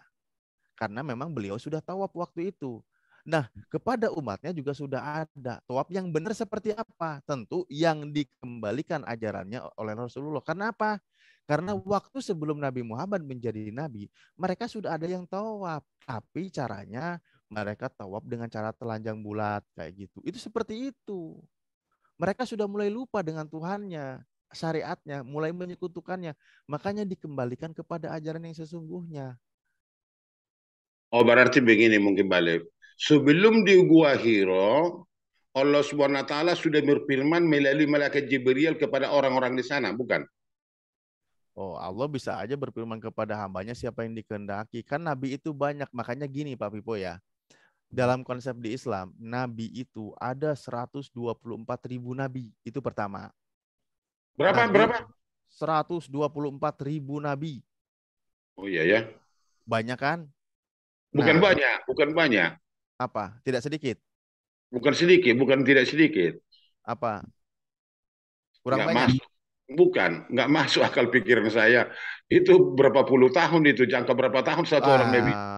Makanya begini konsepnya Pak Pipo. Memembos dengerin aja ya. Kau Ya. diam aja lah. Nanti saya kasih sama Meme Bos ya. Enggak, Memebos memang dia tidak mau berdiskusi dia. Dia maunya kalau ada Pak Pipo, pokoknya saya akan mendengarkan gitu. Karena dia tunduk dan taat kepada Pak Pipo gitu. Bukan, Oke. bukan, jangan kamu karang-karang. Ya sebagai sesepuhnya, sebagai opung Terus, gimana sih? ya, lanjut. Iya, jangan karang-karang mulu. Udahlah, jangan nyerang yang nggak penting. Nah, kembali lagi ya. Dalam Islam itu dikenal ada 124.000 nabi. Nabi ini adalah orang yang menerima wahyu. Nah, tetapi kami tidak dituntut untuk siapa aja nabi itu nggak penting, nggak perlu. Tetapi banyak orang yang Allah selamatkan. Makanya banyak orang yang mengenal menerima wahyu dari Allah Subhanahu wa taala. Tidak diceritakan waktu itu, bisa jadi waktu itu terus orang itu menjalankan syariat itu. Begitu loh. Sebelum kedatangan Nabi Muhammad, bisa saja ada nabi, tapi dia tidak membawa syariat. Dia hanya menerima firman dari Tuhan bahwa dia diselamatkan. Begitu Ya. konsepnya. Berarti Allah SWT waktu kepada nabi-nabi yang lain belum sempurna ajarannya. Lalu kepada Muhammad disempurnakan, begitu ya? Ya, waktu Ya, itu ketika betul. para nabi, ketika memberikan wahyu kepada para nabi, itu kan Allah memilih siapa yang dikehendaki. Iya. Siapa saja, dia diselamatkan. Misal ketika dari jalur Nabi Ismail ke Nabi Muhammad jauh, tetapi bisa jadi para nabi itu banyak. Tujuannya apa? Allah menyelamatkan mereka, ya, dengan cara menerima wahyu, lalu menjalankan syariat sesuai dengan yang dijalankan oleh Nabi Ismail. Iya, ya. Tetapi dalam masa kekosongan, saya bilang lagi, ada orang-orang yang mulai bergeser dari menuhankan Tuhan yang sesungguhnya. Iya. Makanya Allah turunkan lagi Nabi terakhir sekaligus Rasul yang membawa ajaran, utusan dakwah kepada umatnya. Ada nabi-nabi sebelumnya, tapi dia tidak berdakwah. Dia hanya menerima wahyu dari Tuhannya. Gitu. Allah selamatkan Yahdi Oke. Majasa Ya, gitu. jadi tokoh yang memberikan pengajaran kepada Abdullah atau Nabi atau apapun itu atau melalui tulisan, melalui lisan, ada kira-kira Lah kan saya udah bilang tadi. ini apa yang Ya, kau bilang? Dengarkan sekali lagi saya tanya. saya Anda dengar. katakan tadi Abdullah sudah menerima, berarti Abdullah mengajarkan kepada Muhammad sebelum di Gua Hiro. Sudah Kira-kira mengenal siapa lagi siapa yang Tuhannya. mengajarkan kepada Aduh, Abdullah opung. bahwa Allah SWT itu ada? Kira-kira siapa yang mengajarkan itu kepada dia? Atau Opungku siapa tokohnya? Atau lisan? sayang, Atau buku? Atau apa? opungku malang. Gimana? Opung, Ya. saya tadi sudah jawab berulang-ulang. Jawabannya di mana jawabannya Anda? eh ayahandanya Nabi Muhammad SAW bukan membawa ajaran. Saya bilang beliau Jadi sudah membawa apa dia? mengenal siapa Tuhannya. Beliau sudah mengenal siapa Tuhannya. Tetapi kan Dari siapa? Dari siapa dia mengenalnya? astagfirullahaladzim. Saya bilang tadi, sisa-sisa ajaran dari Nabi Ismail itu Iya, turun-temurun tentu sudah kan ada ada. ajarannya, maka dia mengenal. Apa mungkin dia mengenal langsung dia Allah SWT kepada Abdullah? Aduh, Prosesnya pasti ada, bro. Ini kan Bro Abdullah Meme kan bisa manusia. bantu nggak saya menyampaikan, saya ulang-ulang dari tadi ini. Tapi Bukan. sebenarnya saya mau sabar sih menjelaskan, nggak apa-apa ya. Saya sabar. Opung, saya ulangi lagi ya. Saya ulangi Ya, lagi begini Opung. ya. Jalur Ismailiyah adalah lu udah tahu ya siapa nama ayahandanya, itu Nabi Ibrahim. Ketika Nabi Ibrahim bersama Nabi Ismail waktu itu meninggikan Ka'bah, oke? Nabi Oh, Ismail Ibrahim meninggikan Ka'bah. ya, Nah, Nabi terus. Ibrahim, Nabi Ismail tinggal di sana. Beliau berdakwah di sana karena beliau juga seorang rasul. Tentu dia berdakwah kepada bangsa Arab waktu itu. Dan ajaran itu tentu ada. Dan itu diterima turun terus sampai nanti kedatangan Nabi Muhammad. Iya. Nah, ajaran Nabi Ismail ini ketika kepergian Nabi Ismail, pasti ketika masa kekosongan kenabian, mereka sudah mengenal ajaran itu, tetapi mulai bergeser. ketika kepergian seorang nabi, nabi itu sudah tidak ada, maka ajaran itu mulai bergeser, orang mulai seenaknya. Misal ketika Nabi Isa diangkat oleh Allah Subhanahu wa taala, ya, Nabi Isa diangkat oleh Allah Subhanahu wa taala, nanti pengikut ke sana bergeser sekian tahun, 10 tahun, 20 tahun, 50 tahun, 100 tahun, itu orang mulai bergeser dalam konsepnya, tidak sesuai apa yang didakwakan oleh Nabi Isa. Begitu juga Nabi Ismail. Ketika iya, Anda mengarang kayaknya nampaknya ini. Enggak, fakta seperti itu kan nggak mungkin. Nah, pasti kalau Anda katakan itu bergeser, bergosor. Ini kan Abdullah Anda katakan sudah mengenal Allah SWT. Pasti ada yang memberitahukan kepada dia. Cara lisan ke, cara toko ke, cara apa ke. Ini tiba-tiba mendapat wahyu udah mengenal Allah SWT tanpa ajaran, tanpa apa. Berarti dia sudah pernah yang berhubungan. bilang menerima wahyu siapa? Aduh. Enggak, berarti dia sudah berhubungan dengan Allah SWT. Maka dia mengenal itu. Opung ini jangan nyuruh saya ngangkat bendera putih lagi lah. Enggak, ceritamu itu kayak dia mengarang pakai kayak gitu. Enggak ada fokusnya, enggak ada titik terangnya. Baru saya tutup tadi. Aduh. Gimana Anda ini? Silsilah Rasulullah ini nih. Ya seharusnya adalah tokohnya yang mengajarkan kepada Abdullah, ini tokohnya. Kalau nggak ada tokohnya, ini secara lisan, ini orangnya. Nggak secara lisan, ini Muhammad bin begini Opung. Jadi gini, barusan tadi saya tutup lagi karena saya bukan tema ini.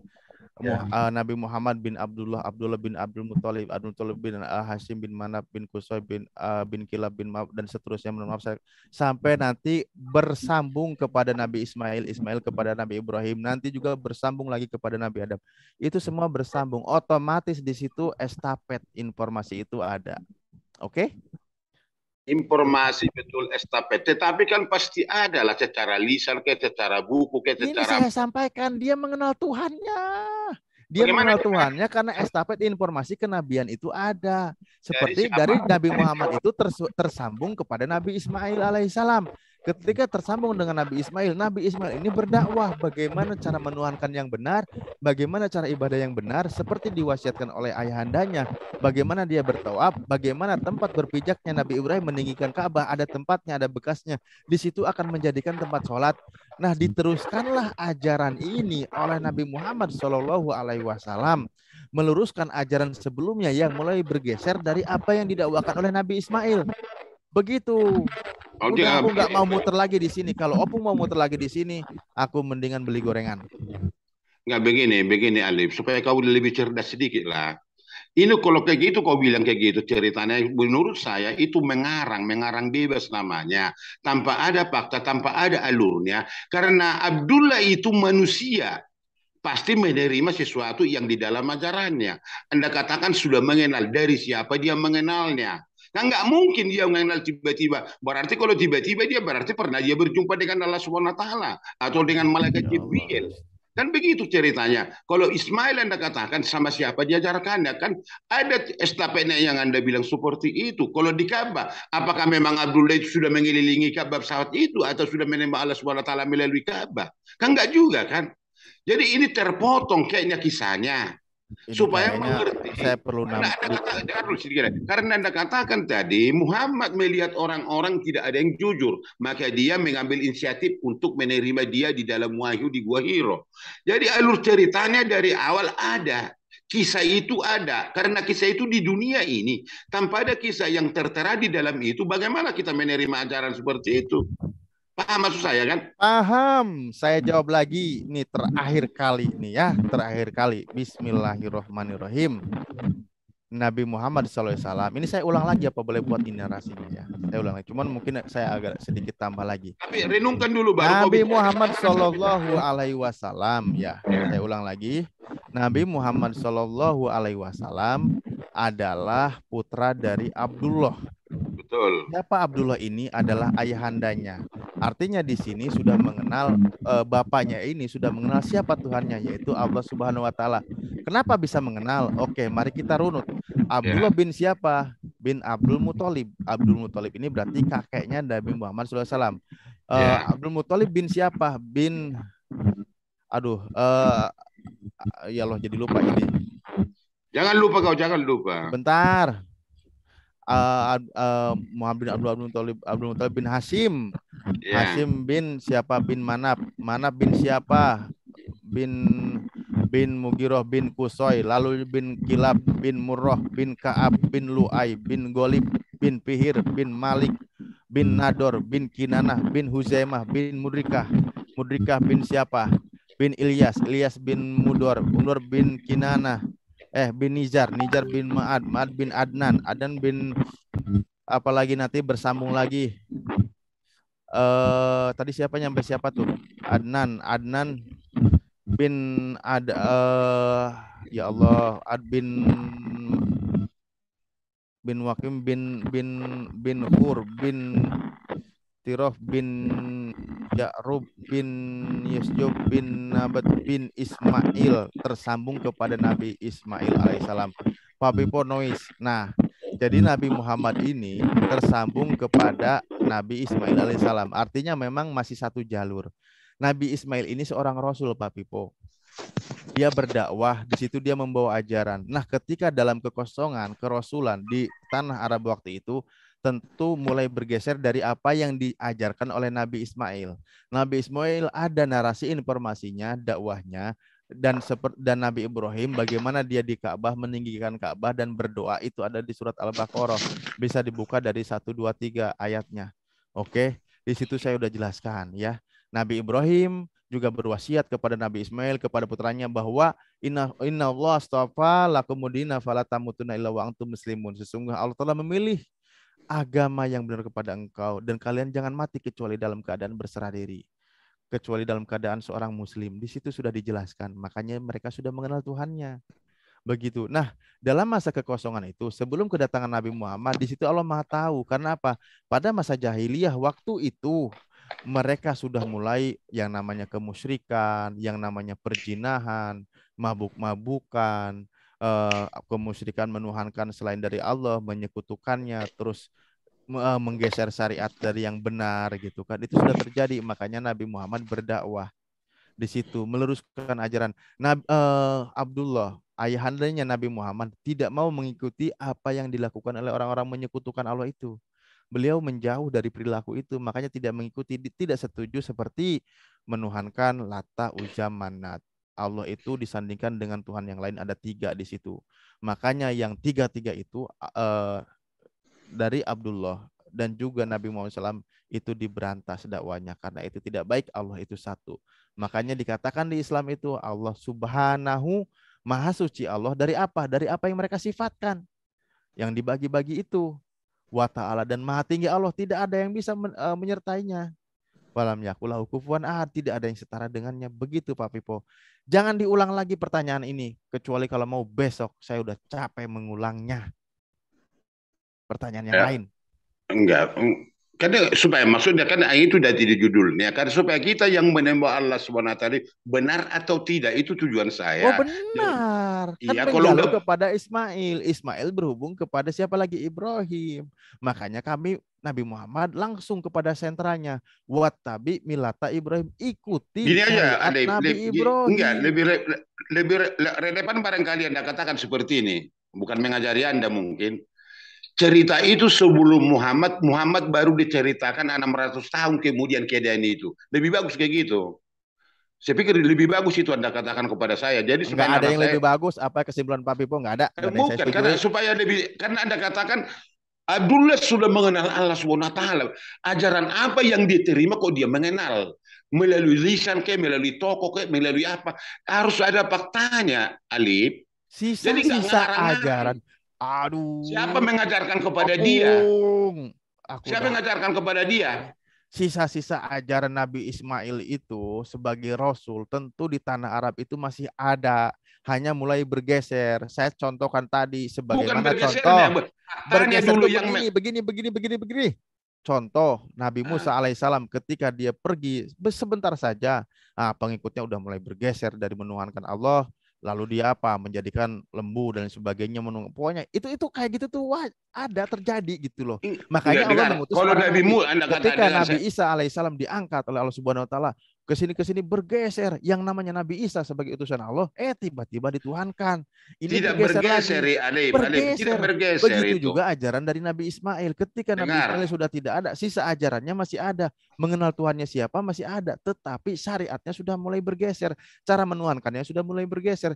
Mengikuti hawa nafsunya, mengikuti keinginannya. Saya bilang tadi ulang-ulang, eksegesis mandiri. Sudah ketuk palu yang ketiga kali, kesekian kali ini Opung. Tok, udah jangan ditanya lagi ini, capek aku jawabnya. Begini, Balik. Jadi supaya Ya. lebih cerdas Anda sedikit. Jadi kalau Oh, menerangkan sesuatu itu ada satu ajaran yang nurut, yang apa? Kisahnya. Karena saya katakan kembali, itu kan Abdullah kan manusia, Muhammad kan manusia. Pasti dia memulai pemikiran dan alur cerita itu harus ada sebenarnya. Jadi kalau Anda katakan, dengar dulu. Ulang-ulang lah, aku ulang-ulang. Karena belum dapat saya, inti yang Anda katakan, saya belum tahu. Karena begitu harus melalui Abdullah sudah mengenal. Siapapun, jangankan Abdullah, orang yang di situ pun semuanya saya katakan bisa juga mengenal lebih dari Abdullah. Nah, kan bisa saya katakan seperti itu, hanya kok kata-kata. Orang-orang nggak kafir pun lebih mengenal mungkin barangkali Allah Subhanahu wa taala. Kenapa harus kau bantah itu? Kan nggak bisa kan? Karena itu sebagai karangan menurut saya. Jadi jangan begitu. Ada yang saya setujui di sini sedikit. Orang kafir pun mengenal Allah, betul seperti yang bertanya ini, dia mengenal Allah gitu. Tetapi ya, dia kenapa harus Abdullah yang dikatakan yang mengenal Allah Subhanahu wa taala? Loh, bukan hanya Abdullah saja yang mengenal. Waktu itu seluruh kaum Quraisy, kaum musyrikin, orang-orang di situ sudah mengenal Allah, cuman mereka itu sudah mulai mengikuti cara ibadahnya sendiri. Tadi saya sudah katakan bahwa apa? Dia yang seharusnya orang itu jalankan apa? Ya tentu menyembah itu hanya Allah saja, jangan ada tiga. Waktu itu ada Lata, Uzamana. Alif. Bahkan berhala itu ada banyak. Alif, kata-kata Anda menyembah ini agak sulit saya dapatkan. Makanya lebih spesifik barangkali itu Abdullah yang disembah apa? Ini kata menyembah ini saya nggak masuk pikiran saya. Anda katakan hanya berporos sebagai kata-kata. Kalau saya katakan nanti jadi kata-kata Anda menunjukkan bahwa Anda itu ada kata-kata itu menjadi Tuhan Anda, nggak gitu. Oke, harus ada alurnya. Maksudnya apa ini? Yang bermasalah menyembah. Bagaimana penyembahan si Abdullah atau orang lain yang mengatakan itu adalah Allah Subhanahu wa taala, cara menyembah dia daripada orang yang lain. Itu disebutnya kan masa fatroh, saya ulang tadi ya. Masa kekosongan kenabian. Syariat itu tidak ada, yang ada sisa syariat Nabi sebelumnya. Makanya keluarga Nabi Muhammad SAW terpelihara dari menyekutukan Allah. Bagaimana cara ibadahnya, justru kan beliau ini tidak belum ada syariat itu datang. Syariat sebelumnya sudah dikotori oleh kaum musyrikin. Aku udah capek. Mereka menyembah selain dari Allah Subhanahu wa taala, menyertakan yang lain.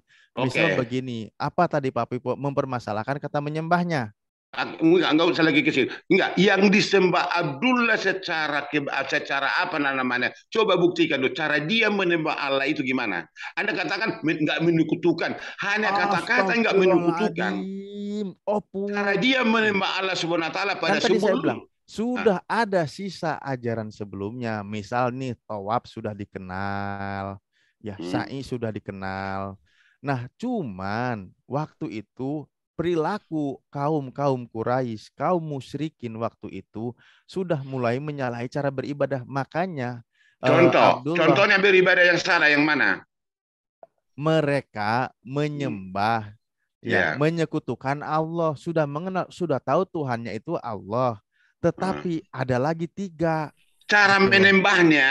Dengar, kamu mengerti yang saya kata?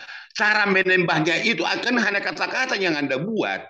Cara menyembah yang salah bagaimana? Cara menyembah Abdullah yang benar yang mana? Jadi sisi dua ini. Abdullah ini kan dalam masa kekosongan syariat, makanya dia tidak mengikuti cara-cara itu karena sudah mulai salah.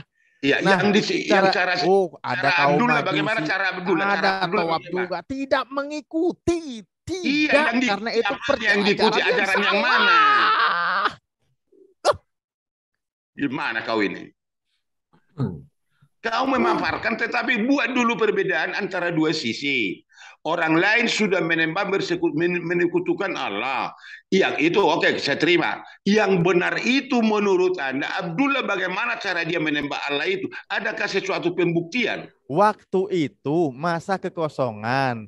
Makanya Abdullah, bapaknya Nabi Muhammad ini tidak mengikuti. Beliau tidak melakukan praktek itu. Karena itu dia secara nurani itu menyekutukan Allah. Karena syariat itu belum ada yang terbaru. Makanya nanti ada putranya, yaitu Nabi Muhammad SAW. Oh, Tetapi, masih jauh api dari panggang yang kau ceritakan. terserah opung lah. Yang cara Muhammad, yang cara Abdullah menyembah Allah itu sebenarnya gimana caranya? Jadi yang lain menyekutukan. Kan Jadi dia tidak dua menyembah, sisi. dia tidak menyembah, dia tidak menyekutukan Allah, tapi dia tahu Tuhannya itu Allah. Opung. Berarti dia tahu Tuhannya itu Allah itu di dalam dirinya gitu. Gimana? Bukan hanya dirinya yang gimana? Nggak Anda katakan, dengarkan baik-baik dulu saya buat ya. Anda katakan tadi di zaman itu ada kekosongan Nabi. Lalu orang di sana menyekutukan Allah. Orang yang Anda katakan menyekutukan Allah, caranya bagaimana menyekutukan Allah itu? Yang Allah benar, yang menurut Abdullah yang dia perbuat, bagaimana yang benar sebenarnya? Begini opung Jadi ya. ada dua sisi Saya antara kasih yang ilustrasi benar begini. dan yang salah. Saya kasih ilustrasi begini, katakanlah ya. Ini. Jangan ilustrasi keadaan itu kau ceritakan kisah ilustrasi itu untuk memudahkan membedah logika opung. Misal saya nih, saya di sini. Saya ini ya, saya tidak percaya bahwa Tuhan itu terbagi. Saya tidak percaya. Tapi saya tahu Tuhan itu Allah, tapi saya tidak suka, saya tidak percaya Tuhan itu ada yang menyekutukannya, makanya dia memilih berdiam diri. Itu masa kekosongan. Tapi saya yakin bahwa Allah itu satu, tapi saya tidak ikuti. Misal opung itu tahu juga Tuhannya siapa Allah, tapi opung itu bawa siapa? Bawa Bang Meme Bos. Oh ini orang baik Meme Bos ini, saya sandingkan, saya juga puja dia, saya tuhankan dia, karena dia orang yang dekat dengan Tuhan, makanya saya sandingkan dia di sini. Nah, saya tidak setuju. Karena apa? Tuhan itu tetap Tuhan. Yang satu yang wajib disembah. Opung itu sebenarnya mengenal siapa Tuhannya Allah. Tetapi opung menyertakan yang lain. Lebih baik saya berdiam diri. Begitu opung caranya. Semoga ilustrasi ini sudah sangat jelas. Saya kasih kesempatan yang lain. Saya mau bikin kopi dulu. Udah. Dengar dulu. Saya ikuti nalar Anda. Saya mau bikin kopi. Dengar dulu, Alif. Dengar dulu. Saya ikuti nalar Anda. Saya ikuti cara Anda itu berbicara tentang Allah SWT. Anda katakan menurut Anda. Kalau Anda mengatakan bahwa Pak Pipo tidak menyembah Allah SWT benar. Itu kan karena ajaran ada sama kau, maka kau berkata seperti itu. Iya kan? Ada Quran mengajarkan itu kepada. Jadi kepada Abdullah ajaran apa? Paham maksud saya? Jadi harus spesifik barangkali lebih detail. Abdullah yang diterima ajaran itu supaya benar Allah itu Esa atau Esa itu Tauhid. Siapa mengajarkan kepada dia? Apa yang dilakukan dia supaya bisa kita tahu yang di sana menembak, yang menduakan Tuhan, mentigakan Tuhan orang dari Papi Po. Ya. Saya sudah tadi mengulang berapa puluh kali, ya. Ini sudah ada yang open mic, silakan saya mau ambil minum dulu 1 galon. Nggak usah dulu, ini kan dulu lah. Jadi ya, saya dengerin. Ini ada yang karena open begini, mic, ada Pak Wiroto. Karena gini, kan perbedaan antara Anda dengan kami orang Kristen. Kan Anda katakan tadi menyembah Allah SWT tidak menduakan Tuhan, manusia tidak bisa Tuhan begini. Jadi kita fokuskan dulu. Nanti kami ceritakan nanti tentang Yesus, bagaimana dia menjadi Tuhan. Kan begitu, ada alurnya, ada kisahnya, ada tulisannya yang mengajarkan. Jadi tidak tiba-tiba kami katakan itu Tuhan, enggak gitu. Itu pasti ada prosesnya yang dari awal. Jadi begitu, Lip. Tuhan itu siapa, Pak Pipo?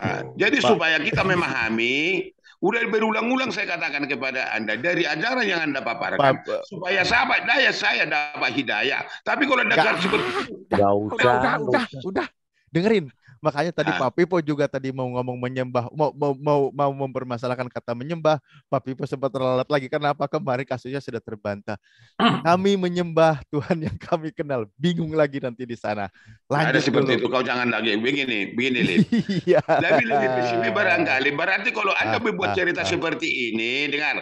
Kalau Anda membuat seperti ini berarti Abdullah sudah menerima wahyu dari Allah atau berbicara. Lalu Muhammad disempurnakan di wahyu.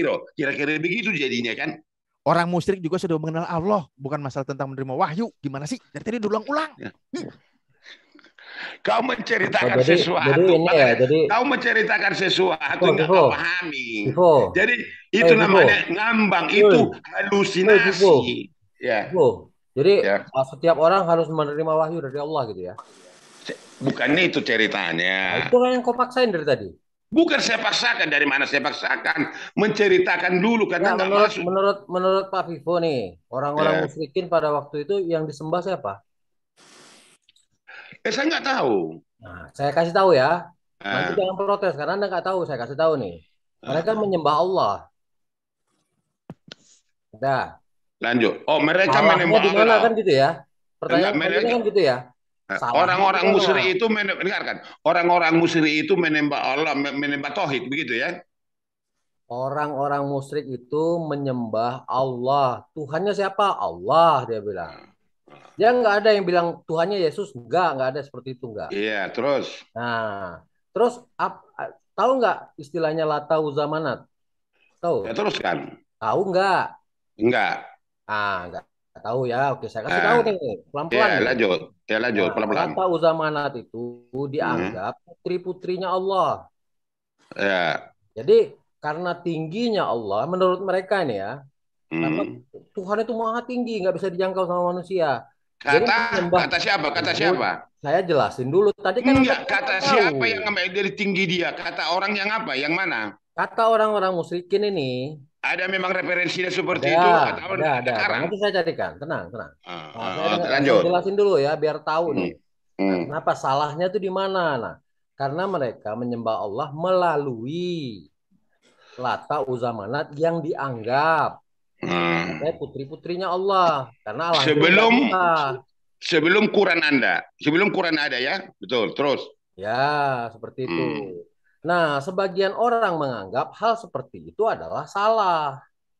Kenapa? Karena ajaran aslinya tidak ada seperti itu. Kenapa? Karena ajaran Nabi yang lama-lama itu, yang terdahulu, itu juga masih nyampe sebagian, Pak Vivo.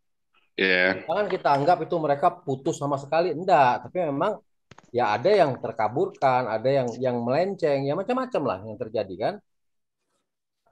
Gitu loh. Nah, dalam Islam, kalau kita sudah itu sama dengan menyekutukan Allah. Sama dengan menyekutukan Allah. Termasuk kita pergi ke dukun, itu menyekutukan Allah. Walaupun kita tidak menganggap bahwa dukun itu adalah Allah. Tidak sama sekali. Mereka juga nggak menganggap kalau Lata Uzamanat itu adalah Allah. Tidak sama sekali. Paham ya, Ibu ya? Ya, lanjut. Nah, jadi salahnya di mana? Ya, salahnya mereka menyembah Allah melalui Lata Uzamanat. Nah, di situ aja salahnya cuma sedikit kan harusnya ya. Okay. Tapi itu salah total kalau menurut Allah. Yang orang itu sembah, orang-orang ini yang sembah orang musyrik ini Allah. Tuhannya Allah tetap. Allah yang mereka sembah tuh, walaupun orang ini orang musyrik. Iya. Oh, berarti orang ini tidak mempunyai agama, tidak orang-orang yang apa, tapi menyembah Allah Subhanahu wa taala ya, begitu ya? Enggak. Dia menyembah Allah, tetap dia menyembah Allah Subhanahu wa taala, cuma melalui Lata Uzamanat. Orang musyrik, pengertian musyrik apa menurut Anda? Lah ya itu musyrik. Enggak, Anda ngomongnya pun sama. Yang musyrik itu hakikatnya menyembah Allah. Enggak, menurut Pak Vivo yang musyrik gimana? Kalau udah musyrik kata Anda enggak mungkin menyembah Allah lagi. Loh, makanya saya tanya menurut Pak Vivo yang musyrik itu seperti apa? Gitu dulu. Ya sudah menangkal Allah. Kalau menurut saya, kalau udah dikatakan musyrik, itu udah semenangkal Tuhan, bro. Loh, emang sekarang Muslim yang sekarang nggak ada yang musyrik gitu? Musyrik, saya nggak tahu. Muslim yang sekarang pun masih banyak yang musyrik, Pak. Saya nggak tahu itu. Tapi kalau pengertian musyrik berarti sudah menangkal Allah. Makanya Pak Vivo dengan pengertian musyrik itu masih bermasalah. Apa yang bermasalah? Pengertian Pak Vivo terhadap musyrik itu pun bermasalah. Bagaimana mau diterangin selanjutnya? Iya, makanya saya tanya kepada Anda, musyrik itu menyembah Allah. Musyrik itu menyekutukan Allah. Gimana? Tadi Anda katakan Allah namanya kafir. Kalau menyembah Allah itu kan orang yang benar, bukan orang musyrik. Kan begitu kalau menyekutukan Allah itu musyrik, Pak Vivo. Oh, baik. Kedukun, jadi orang musyrik ini menyekutukan Allah. Enggak, sekarang gini. Saya tanya sama Pak Vivo ya, jawab dengan jujur. Ada enggak pengertian musyrik di dalam kekristenan? Jangan, bukan itu yang Ada kita apa enggak? Saya tanya bahas. dulu aja, saya tanya dulu. Bukan Sebelum saya itu jelasin. yang jangan dulu lah sampai Sebelum ke saya sana. jelasin, saya mau tanya dulu, ada nggak penjelasan tentang musyrik di dalam kekristenan? Saya nggak ngerti, makanya saya bertanya musyrik, Ada pengertian apa enggak? musyrik Jujur aja, apa? jujur. Pengertian musyrik apa? Jujur dulu. Ada nggak Apa ada judul? pengertian musyrik di dalam kekristenan? Nanti ke sana, nanti ke sana, Loh, nanti ke sana, bro. saya tanya dulu, jujur aja, Enggak, jawab iya nanti atau ke tidak. sana. Iya atau tidak? Nanti ke sana. Iya atau tidak? Lanjut dulu, Karena lanjut dulu. Gini. Ya. Kita ambil disiplinnya ya, kita ambil Ya. lurusnya gitu. Ya. Ya. Begitu di tempat Anda nggak ada, Anda dengarkan penjelasan saya, jangan protes. Ngerti nggak? Iya, lanjut. Nah, gitu. Jadi kalau istilah musyrik itu tidak ada di dalam kekristenan, Anda dengarkan apa yang saya jelaskan. Jangan protes. Kenapa? Karena tidak ada perbandingannya. Saya bilang, Pak Vivo, saya punya mobil. Pak Vivo punya nggak? Enggak. Jangan protes dengan mobil saya gitu loh, Pak Vivo. Lanjut dulu. Nggak usah lagi analogi Nah, dulu. itu yang dimaksud dengan musyrik. Ya, Itu silakan. dia menyekutukan Allah. Dan Allah itu tidak mau disekutukan. Tidak boleh mempersekutukan Allah, itu tidak boleh. Dengan apapun. Bahkan dalam Islam, dengan sifatnya pun Allah tidak boleh dipersekutukan. Disamakan. Lanjut. Atau bukan disamakan, ditinggikan sedikit gitu di mata Allah. Tidak boleh. Ya. Nah, mereka ini menyembah Allah melalui Lata Uzza Manat, makanya disebut kaum musyrikin. Ya. Bukan kafir. Sebutannya itu bukan kafir ya, tapi kategorinya nanti kafir juga. Ya. Tapi di situ ada perbedaan, Pak Vivo, yang jelas. Boleh. Nah, jadi menyembah atau mengambil hal yang lain atau objek yang lain atau ciptaan yang lain untuk mendekatkan diri kepada Allah itu sudah musyrik. Iya. Ini kedukun, musyrik. Percaya sama ramalan, musyrik. Itu nggak ada orang yang percaya sama ramalan itu dia bilang ramalan itu adalah Tuhan. Tidak. Dia bilang itu tuh apa namanya dukun itu adalah Tuhan. Tidak. Tapi dia seolah-olah meninggikan dan apa ya, dia sudah keluar dari ketentuan, makanya dia. Oke, udah aja saya tanggapi sedikit aja. Nah, coba jelasin yang masalah musyrik. Masalah musyrik yang ada di Kristenan sekalian Pak Vivo jelaskan. Dengar dulu, saya tanggapi dulu.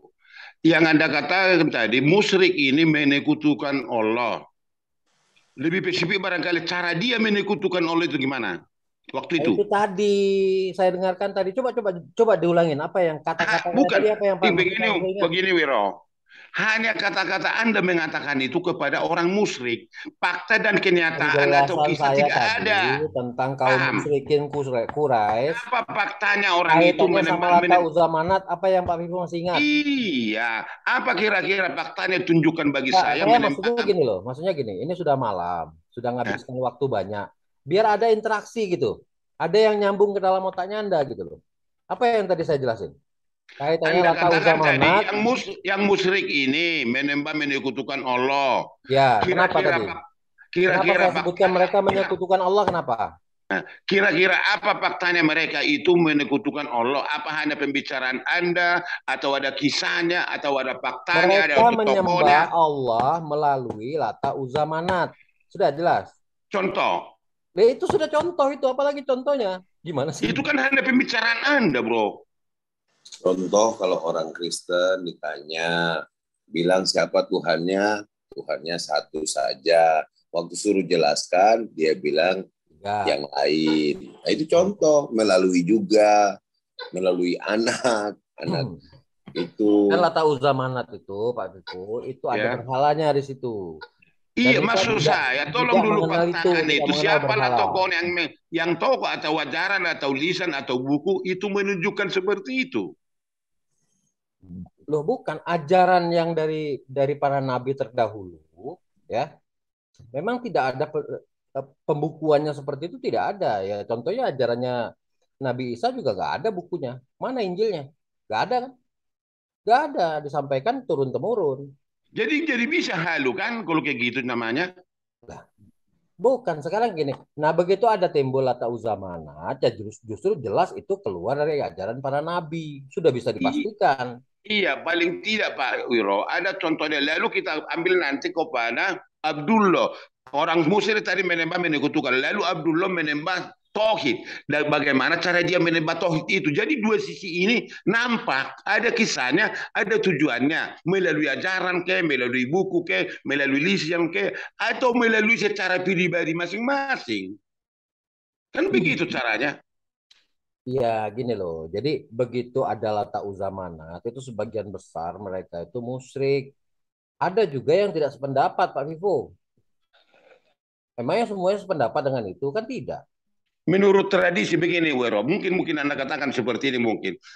Orang musyrik menyekutukan Allah, lalu anaknya dibawa, dipotong, dipersembahkan, itu musyrik. Zaman itu ada seperti itu, ada kebudayaan seperti itu, atau apapun namanya. Jadi ada cerita, itu ada bukan sedikit musyrik. cerita. Itu jahiliyah namanya. Begini, Wero, Orang bodoh. ada cerita, ada sedikit melalui kebudayaan mereka seperti itu, disamakan Allah itu menjadi tiga, jadi bukan hanya musyrik, Ini ayatnya ada Pak Pipo, ini Al-Qur'annya ada ini. Allah. Jadi bukan gitu. Nih. Jadi menurut Pak Pipo Jul, gimana? ya. Gimana? Menurut Pak Pipo bagusnya gimana saya jelasinnya? Baik, menurut saya bukan bagusnya, menurut saya menangkap saya. Gimana? Nah, kalau Anda katakan musyrik itu menyekutukan Allah, ya. Atau katakan memang pada zaman itu secara kebudayaan orang musyrik itu membawa patung begini, ada sejarahnya, ada faktanya. Ya. Jadi kalau si Abdullah tidak begitu. Itu cara dia menyembah Allah begini. Ada sejarahnya, ada faktanya. Ya, kira-kira menurut Abdullah, cara-cara orang musyrik itu yang menyembah dengan berhala itu dia sependapat atau enggak gitu? Kira-kira menurut Pak Fiku aja. Gimana? Bukan kira-kira. Jadi kalau Abdullah itu ya, kira-kira aja, orang sama-sama kita nggak ada di situ kok.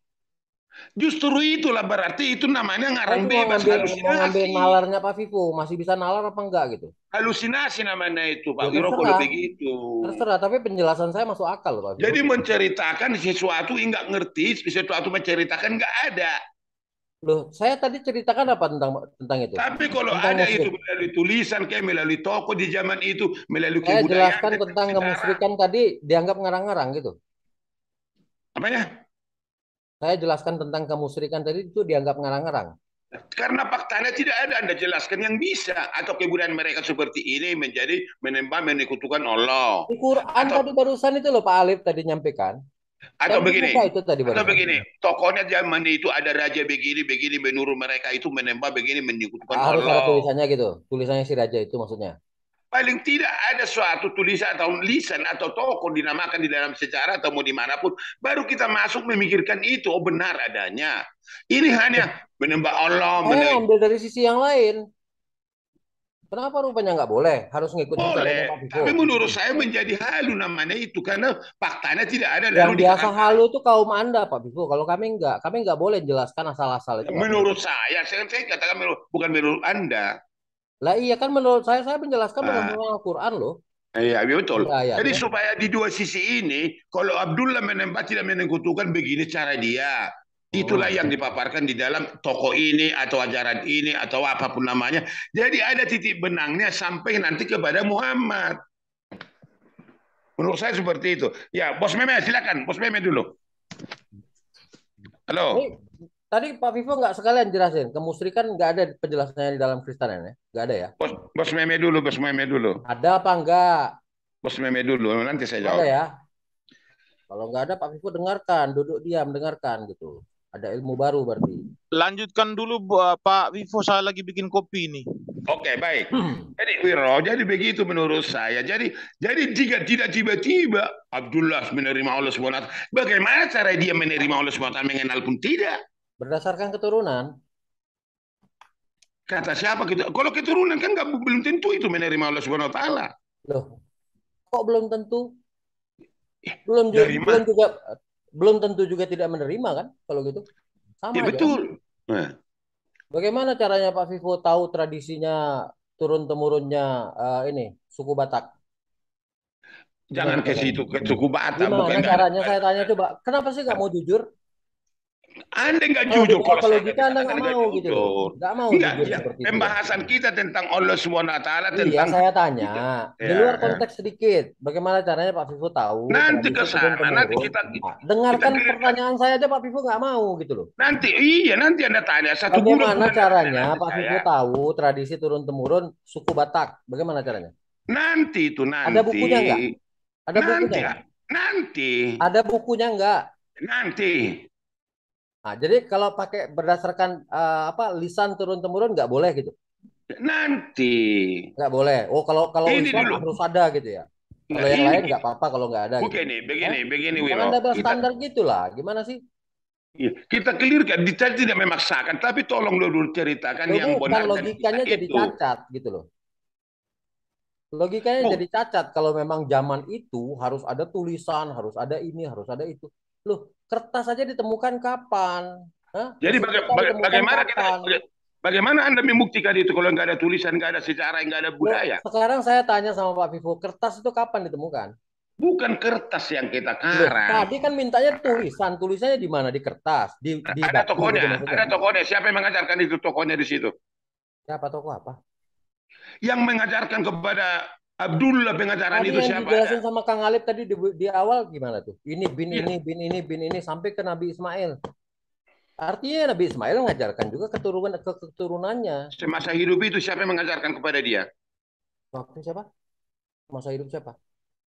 Abdullah hidup pada waktu itu, siapa yang mengajarkan kepada dia? Ya, bapak moyangnya lah. Gimana? Bapak moyangnya secara turun-temurun tradisi oral gitu loh. Iya, jadi tradisi oral berarti mereka dari tradisi itu sudah pernah berjumpa dengan Allah SWT.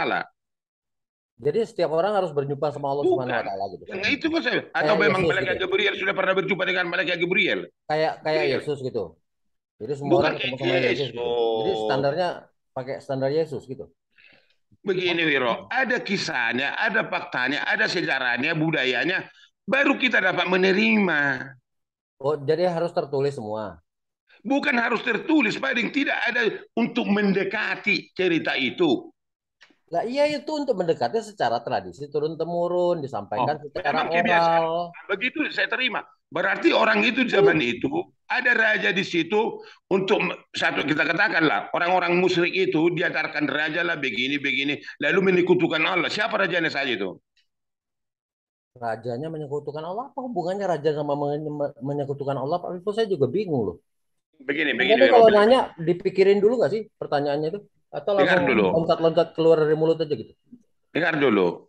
Anda katakan tadi orang musyrik itu menyekutukan Allah, itu membuat sesembahan yang lain. Ada 3, ada 4, berapa itu Allah itu dibuatnya, maka itulah yang diklaim oleh Abdullah atau Muhammad. Penjelasan saya pun nggak Pak Vivo dengarkan loh tadi itu. Heran saya lihatnya. Dengar dulu. Nggak begitu penjelasan saya. Jadi? Nggak begitu penjelasan saya, nggak ada sama sekali saya bilang begitu. Penjelasan Anda kan menyekutukan Allah, hanya sebatas itu. Lah iya memang. Menyekutukan Allah. Berarti dengan apa tadi? Menyekutukan Allah ya bagaimana caranya? Ya. Saya nggak tahu, makanya saya tanya, bagaimana menyekutukan Allah itu zaman itu, waktu itu? Terus kaitannya sama Lata Uzamana tadi itu apa yang penjelasan saya? Saya bingung nih Pak Vivo nih bawa kuping apa enggak gitu loh. Cara mereka menyekutukan Allah bagaimana caranya? Mereka itu Pak Vivo menggunakan Lata Uzamanat sebagai perantara. Sebagai perantara. Apa ini? Patung apa namanya? Lata Uzana ini apa? Apa secara apanya? Patung ke apa ke? Lata Uzamanat itu berhala, patung. Berhala ini apa? Dengarkan penjelasan saya. Berhala ini apa? Cobalah kalau ke Zoom Muslim itu dibawa kupingnya Pak Vivo. Enggak. Kamu bicara bukan ya, tapi apa menyedihkan Pak Vivo. Terus terang. Apakah benar Pak Vivo ini daya tangkapnya memang serendah ini ataukah ini dibuat-buat? Bukan, karena kamu mengarang bebas. Kok mengarang bebas? Ada di Quran tadi itu loh. Lata Uzamanat itu dianggap sebagai putri-putrinya Allah. Itu kan itu di Gua Hiro diterima Muhammad itu Quran. Mana sih? Sebelumnya yang saya ceritakan. Anda bilang tadi penjelasan saya nggak ada dasar. Saya ngarang-ngarang. Saya bukakan Qurannya tadi Anda nggak mau terima juga. Makanya sama Suhaib tadi saya katakan. Kalau kata-kata itu ada dalam Quran, saya dianggap ngarang bebas apa enggak? Dengar dulu saya ceritakan. Makanya saya lebih baik. Apa dasar Pak Vivo tadi nyebut saya ngarang bebas? Nih begini, makanya saya ngarang bebas. Anda dulu alasannya apa? Iya, saya alaskan. Kalau Anda buat seperti itu, lebih baik Anda katanya supaya jangan ngarang bebas. Lalu Muhammad menerima wahyu di Gua Hiro. Saya ngarang bebasnya itu di mana? Ya, dengarkan dulu biar saya ceritakan. Lalu Muhammad menerima wahyu di Gua Hiro melalui malaikat Jibril menceritakan sebelumnya. Itu baru cocok. Lah iya, makanya jangan bilang saya ngarang bebas. Kalau saya ngarang bebas, saya nggak punya dasar gitu loh. Kata-kata saya itu yang cocok untuk itu. Lah iya, Pak Vivo aja yang jelasin Quran kalau gitu. Jangan saya. Saya nanya Menurut sama Pak saya Vivo itu yang tentang cocok. Quran. Lalu No. kamu karang itu sebelum diterima wahyu. Udah kamu karang di sana duluan. Siapa faktanya yang membuat itu? Ikan saya katakan. Anda bilang sudah ada, Jadi sudah ada. semuanya harus ada catatan gitu maksudnya. Berarti Muhammad menerima di Gua Hiro itu, Quran itu lalu menceritakan jauh sebelum itu ada. Itu Ya. baru cocok Anda katakan. Terus masalahnya di mana? Nggak ada masalah kalau kayak gitu Anda katakan. Jadi ya, wahyu itu dari siapa? Nggak ada masalah kalau Wahyu Hindu itu Anda dari katakan. siapa? Jadi Anda bertahan. Wahyu Itu itu dari menembak Allah, siapa? menembak Allah, menembak Allah. Iya, wahyu itu dari siapa? Nah, kemana ku ya wahyu lain? Wahyu itu saya nggak tahu dari Wahyu mana itu dari Jibril. siapa? Jangan pura-pura bodoh lah Pak Vivo. Masa wahyu Gimana? dari siapa Pak Vivo nggak tahu gimana sih?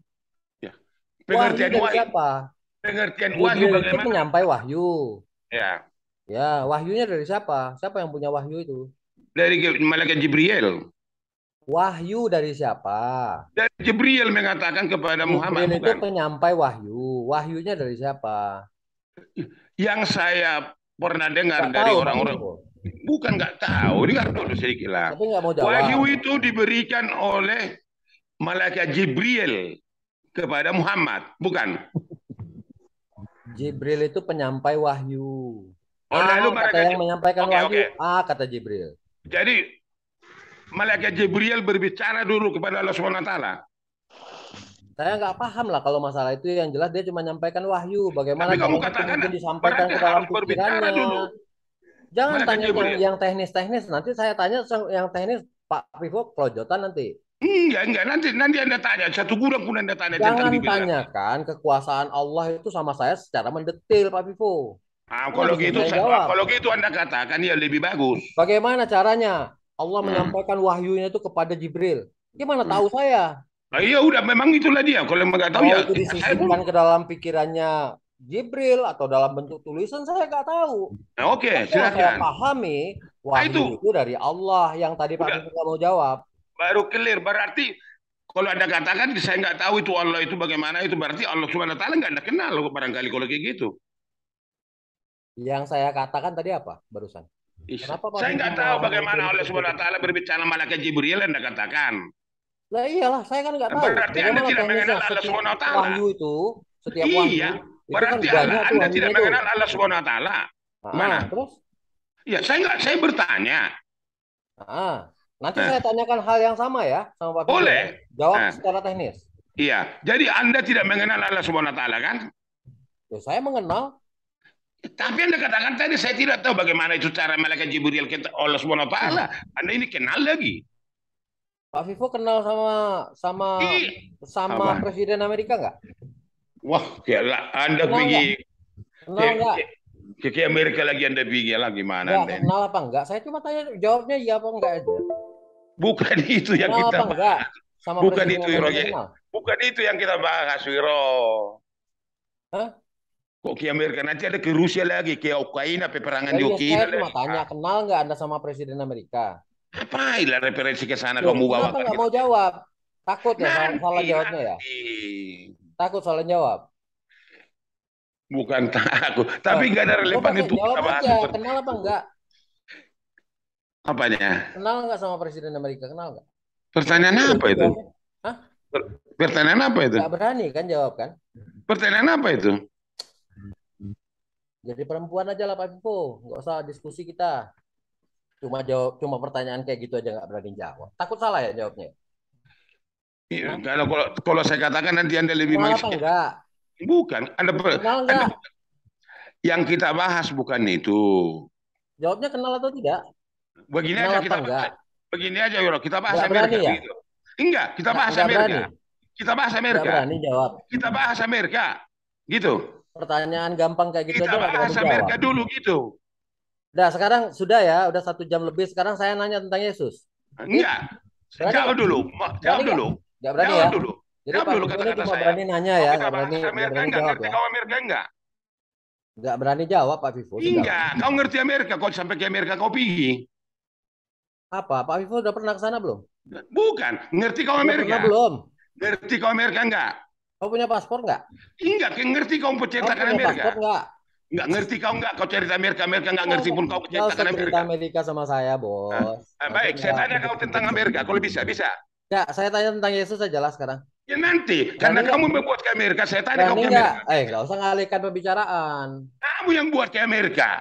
Loh, tadi saya tanya Presiden Amerika apa enggak berani jawab. Kamu bawa ke Amerika, maka saya tanya Pertanyaan kamu ke Amerika. gampang kayak gitu aja nggak berani jawab. Gimana sih? Saya Katanya nanti ke sana. laki-laki tulen. Saya tanya kau tentang Amerika, bisa kau jawab nanti saya. Payah kau Vivo, kau berani tanya tapi tidak berani jawab. Payah, Enggak, kau bawakan tadi Amerika, Presiden Amerika. payah. Biar kita bahas dulu Amerika sedikit. Berani kau? Bisa kau jawab pertanyaan saya kau jawab? Kau tadi aku tanya kenal sama Presiden Amerika aja nggak berani jawab, takut salah. Iya, berarti kau mengerti Amerika, maka saya tanya kau tentang Amerika. Udah saya katakan saya tidak kenal nggak kau sama Presiden Amerika? Saya nggak Kalau kenal. kenal, aku mau tanya bagaimana cara ceboknya. Baik, saya nggak kenal. Padahal saya tanya, karena kamu mengatakan Amerika, saya tanya kau tentang Amerika, bisa? Kau jawab dulu pertanyaan saya baru kau nanya, gitu kan? Coba, kau tanya tentang Amerika, coba. Kau kenal sama Presiden Amerika? Tidak. Oh, nggak kenal? Tidak. Oh, sama istrimu kenal? Kau kena kecil kau ngomong. Bukan sama istrimu kenal nggak? Kecil kau ngomong. Kerdil. Itu aja kesinggung. Jawabnya kenal. Bukan tersinggung. Udah saya jawab. Lalu istri anda kata, kan anak kecil kau ini. Loh, jawab aja. Berani nggak? Nggak berani jawab? Berani nggak ada berbobot ceritamu. Ya sudah. Ilmu cuma berani nanya tapi nggak berani jawab ya. Kamu bawa ke Amerika, maka Amerika kita bahas. Ya. Kamu yang bertanya, yang relevan lah. Ini istrimu. Lah saya cuma nanya, kenal nggak Pak Vivo sama istrinya? Apa hubungannya ke situ tentang dirimu? Saya cuma tanya, kenal atau tidak jawabannya. Mana pertanyaanmu tentang anak kecil? Takut Kerdil. Gitu aja. Kok tidak mampu tidur kau? Kenal nggak sama istrinya? Gimana kau bicara seperti itu? Loh, jawabannya ya pasti harusnya kenal. Kalau tidak mampu ya sudah sampai di situ, udah gitu. Ini sampai istri orang kau tanya sama istri saya Pak Jul, kan gitu jawabnya gampang, nggak usah pakai ini, nggak usah pakai ngegas. Tidak berbobot kau bicara kau. Loh, saya cuma mau tanya kenal apa enggak sama istrinya. Kalau kenal, saya tanya bapak istrinya Pak Vivi. Kamu yang membawa ke Amerika tadi. Udah saya katakan Presiden Amerika nggak saya kenal, tapi namanya saya ngerti dari buku tulis, yang ditulis, yang sejarah ada. Udah, kalau Amerika saya tanya kepada kau, bisa kau jawab. Jadi begitu Allah tadi menyampaikan wahyunya sama Jibril, saya nggak bisa jawab. Artinya saya nggak kenal sama Allah gitu. Kau seolah-olah mengenal sejarah, jadi maka saya tuntut Anda. Kalau saya tanya kau tentang Amerika, bisa kau jawab. Enggak, saya tanya kau. Saya punya titel juga sedikit-sedikit. Yang sederhana yang saya tanya kau tentang Amerika, bisa kau jawab. Saya punya kedudukan juga sedikit-sedikit. Adalah, tapi tidak perlu itu yang dibahas. Tapi kalau mau bahas, kamu yang membawa ke sana tadi. Lah, bukan, saya tadi kan kaitkan. Pak Vivo tadi kan bilang bagaimana caranya. Dengarkan dulu saya ini bicara. Dari tadi Pak Vivo terus yang ngomong. Pak Vivo ini kesini cuma bawa mulut ya, nggak bawa kuping ya? Saya katakan tidak saya kenal itu Amerika. Bawa kuping nggak? Tapi saya mau itu sejarah ada itu mengatakan itu seperti itu. Kuping bawa nggak kuping? Kamu kan anak kecil, kau baru lahir kau ngomongnya. Kuping bawa nggak? Kamu anak kecil, kerdil kau. Saya udah dewasa kok kerdil gimana sih? Kerdil. Ngopi Pak Vivo. Apanya yang kerdil? Picik. Jangan Pak Vivo nih kerdil. Picik. Karena orang-orang begitu kan. Hubungannya kau tanya istri saya. Wiro, stop. Ini jadi nggak bobot, Wiro. Sama dirinya. Wiro jadi nggak bobot. Ini Pak Vivo ini jadi emosi nih. Kenapa Wiro jadi nggak bobot? Sekarang Yesus itu kenapa jadi manusia? Kalau udah kepepet, dia emosinya dikeluarin. Emosi dia, mulai emosi nih. Jadi orang jadi lupa. Roh Kudusnya sudah mulai ngamuk nih. Jadi orang udah mulai lupa kalau nanti dia harus jawab. Roh Kudusnya mulai ngamuk nih. Iya, emang jangan gitu Pipo tahan Pipo. Kalau dengar penjelasan dia pakai mode bodoh. Pipo tahan Pipo, Roh Kudusnya tahan Pipo. Pada dasar mau menanya istri saya. Loh, saya cuma nanya kok, Pak Vivo kenal nggak sama istrinya? Itu aja nggak berani jawab. Gimana sih? Coba Pak Vivo tanya. Coba Pak Vivo tanya saya. Pak Jul, Pak Wiro kenal nggak sama istrinya? Wah, saya bilang saya kenal dong sama istri saya. Makanya menurut saya nggak itu. Tahu kerdil kecil, bonapik. Loh, kenapa? Istri orang kau tanya, apa hubungannya dengan kau? Saya nanya Pak Vivo kenal nggak sama istrinya? Gitu loh. Loh, kok pertanyaan anak kecil gimana sih? Iya. Apa hubungannya istri saya dengan Anda? Loh, saya kan mau tanya tadi kaitannya sama Pak Vivo nanya saya. Bagaimana caranya Jibril Allah memberikan kalau itu kepada Jibril? Kenapa istri saya Anda Saya bilang saya enggak tahu Pak Vivo. Oh, artinya Anda tidak kenal sama Tuhan Anda. Kan gitu tadi kata-katanya Pak Vivo. Iya kan? Nah, saya kembali tanya sama Pak Vivo. Kalau Pak Vivo kenal sama istrinya, saya mau tanya di rumah sakit mana dulu lahirnya istri Anda. Siapa bidan yang dulu ikut melahirkan istri Anda? Kalau Anda bilang Anda tidak tahu, saya bilang nggak kenal sama istri Anda gitu. Apa hubungan istri saya dengan Anda? Ya nggak ada hubungan lah. Gimana sih? Makanya kok harus ada hubungan? Logika nggak masuk juga. Nggak bisa diajak. Nggak bisa diajak logika. Nggak analogi dia nggak ngerti analogi. Kalau beginilah dia mempertahankan imannya ya dengan cara begini, dengan cara-cara memang susah dia nggak ngerti analogi. Bisa. Karena tadi Pak Vivo yang ngomong sama saya, bagaimana caranya Allah itu memberikan firman-Nya kepada Jibril. Saya bilang saya tidak tahu kalau teknis begitu Pak Vivo. Pak Vivo nyimpulkan bahwa saya tidak kenal sama Allah saya. Putar ini video, nggak saya simpulkan. Tadi Pak Vivo bilang saya tidak mengenal Tuhan saya berarti. Nah, makanya kalau ngomong jangan sembarangan Pak Vivo. Tidak ada saya simpulkan itu. Oh, saya katakan buka lagi. Tadi lagi semua orang dengar di sini. Dengarkan saya ngomong. Tadi saya katakan, berarti Anda tidak mengenal Allah Subhanahu wa taala, saya katakan. Itu pertanyaan. Itu kan artimu. Menurut saya kan pengertian itu pertanyaan. Kalau sudah begitu ya sudah. Kalau saya nggak tahu bagaimana Allah memberikan firman kepada Jibril. Ya sudah, saya katakan. Tidak mengenal Allah saya kan gitu. Iya kan? Sudah kan saya katakan. Kan tadi Pak Vivo nyimpulkan begitu. Tidak saya simpulkan, tidak. Hah? Tidak saya simpulkan dari alur ceritamu, lalu saya tanyakan itu. Kamu artinya kan Pak Vivo menanyakan nyimpulkan begitu. Artinya Anda tidak mengenal Tuhan Anda. Anda tadi nyimpulkan begitu. Artikan begitu. Karena kamu tidak mengenal, kan kamu katakan mengenal. Tidak, Anda bilang ya sudah. Makanya pakai logika. Saya tanya sama Pak Vivo. Kalau Pak Vivo kenal sama istrinya Pak Vivo, saya tanya. Dulu bidan yang ikut melahirkan yang bantu melahirkan istrinya Pak Vivo itu namanya siapa? Kamu kerdil. Pak Vivo nggak tahu, artinya Pak Vivo nggak kenal istri Anda. Apain kau sama istri saya? Ini kan kalau dianalogikan kan langsung kayak gitu kan, langsung ke dalam. Analogi apa kayak gitu? Istrimu lah analogimu. Sama berarti. Kalau secara teknis Pak Vivo nggak kenal, nggak tahu. Ada hubungannya ke istri yang kita bahas. Artinya Anda nggak kenal juga sama istri Anda. Boleh dong saya katakan begitu, karena itu kan. Menurut kamu boleh itu. Iya kan? Iya kan, iya kan. Kan standarnya jadi sama tuh, bukan double standar. Kamu kayak anak kecil ngomongnya itu. Istri orang kamu tanya-tanya, bukan itu yang dibahas. Saya tadi kan Pak Vivo bilang Tuhan saya, malah saya dibilang nggak kenal sama Tuhan saya. Saya tersinggung banget loh harusnya. Alur cerita itu yang kita bahas. Saya nggak boleh tersinggung. Pak Vivo boleh tersinggung. Alur cerita itu yang kita bahas. Iya, tadi kan Pak Vivo mencap saya tidak mengenal Tuhan saya. Iya kan? Harusnya saya lebih tersinggung dari Pak Vivo. Pak Vivo baru ditanyain istrinya aja udah kesinggung. Gimana sih? Kan alur cerita yang Anda yang boleh tersinggung cuma Pak Vivo aja berarti. Vivo kalau nggak bisa dialog, Vivo kalau nggak bisa dialog diam saja di mute. Ya, dengan diam deh. Kita ganti yang lain. Kalau gitu. Dia nggak bisa, dia cuma nanya aja bisanya. Hanya bisa nanya, ditanya pasti tanya nggak mau. Benar. Dia nanya habis itu dijawab pakai mode botol. Mulutmu di mute aja. Pakai mode gitu botol, lah, sudah dijelasin berkali-kali, berulang-ulang, tetap aja begitu lagi. Jadi ya jangan-jangan gitulah Pak Vivo. Ya, karena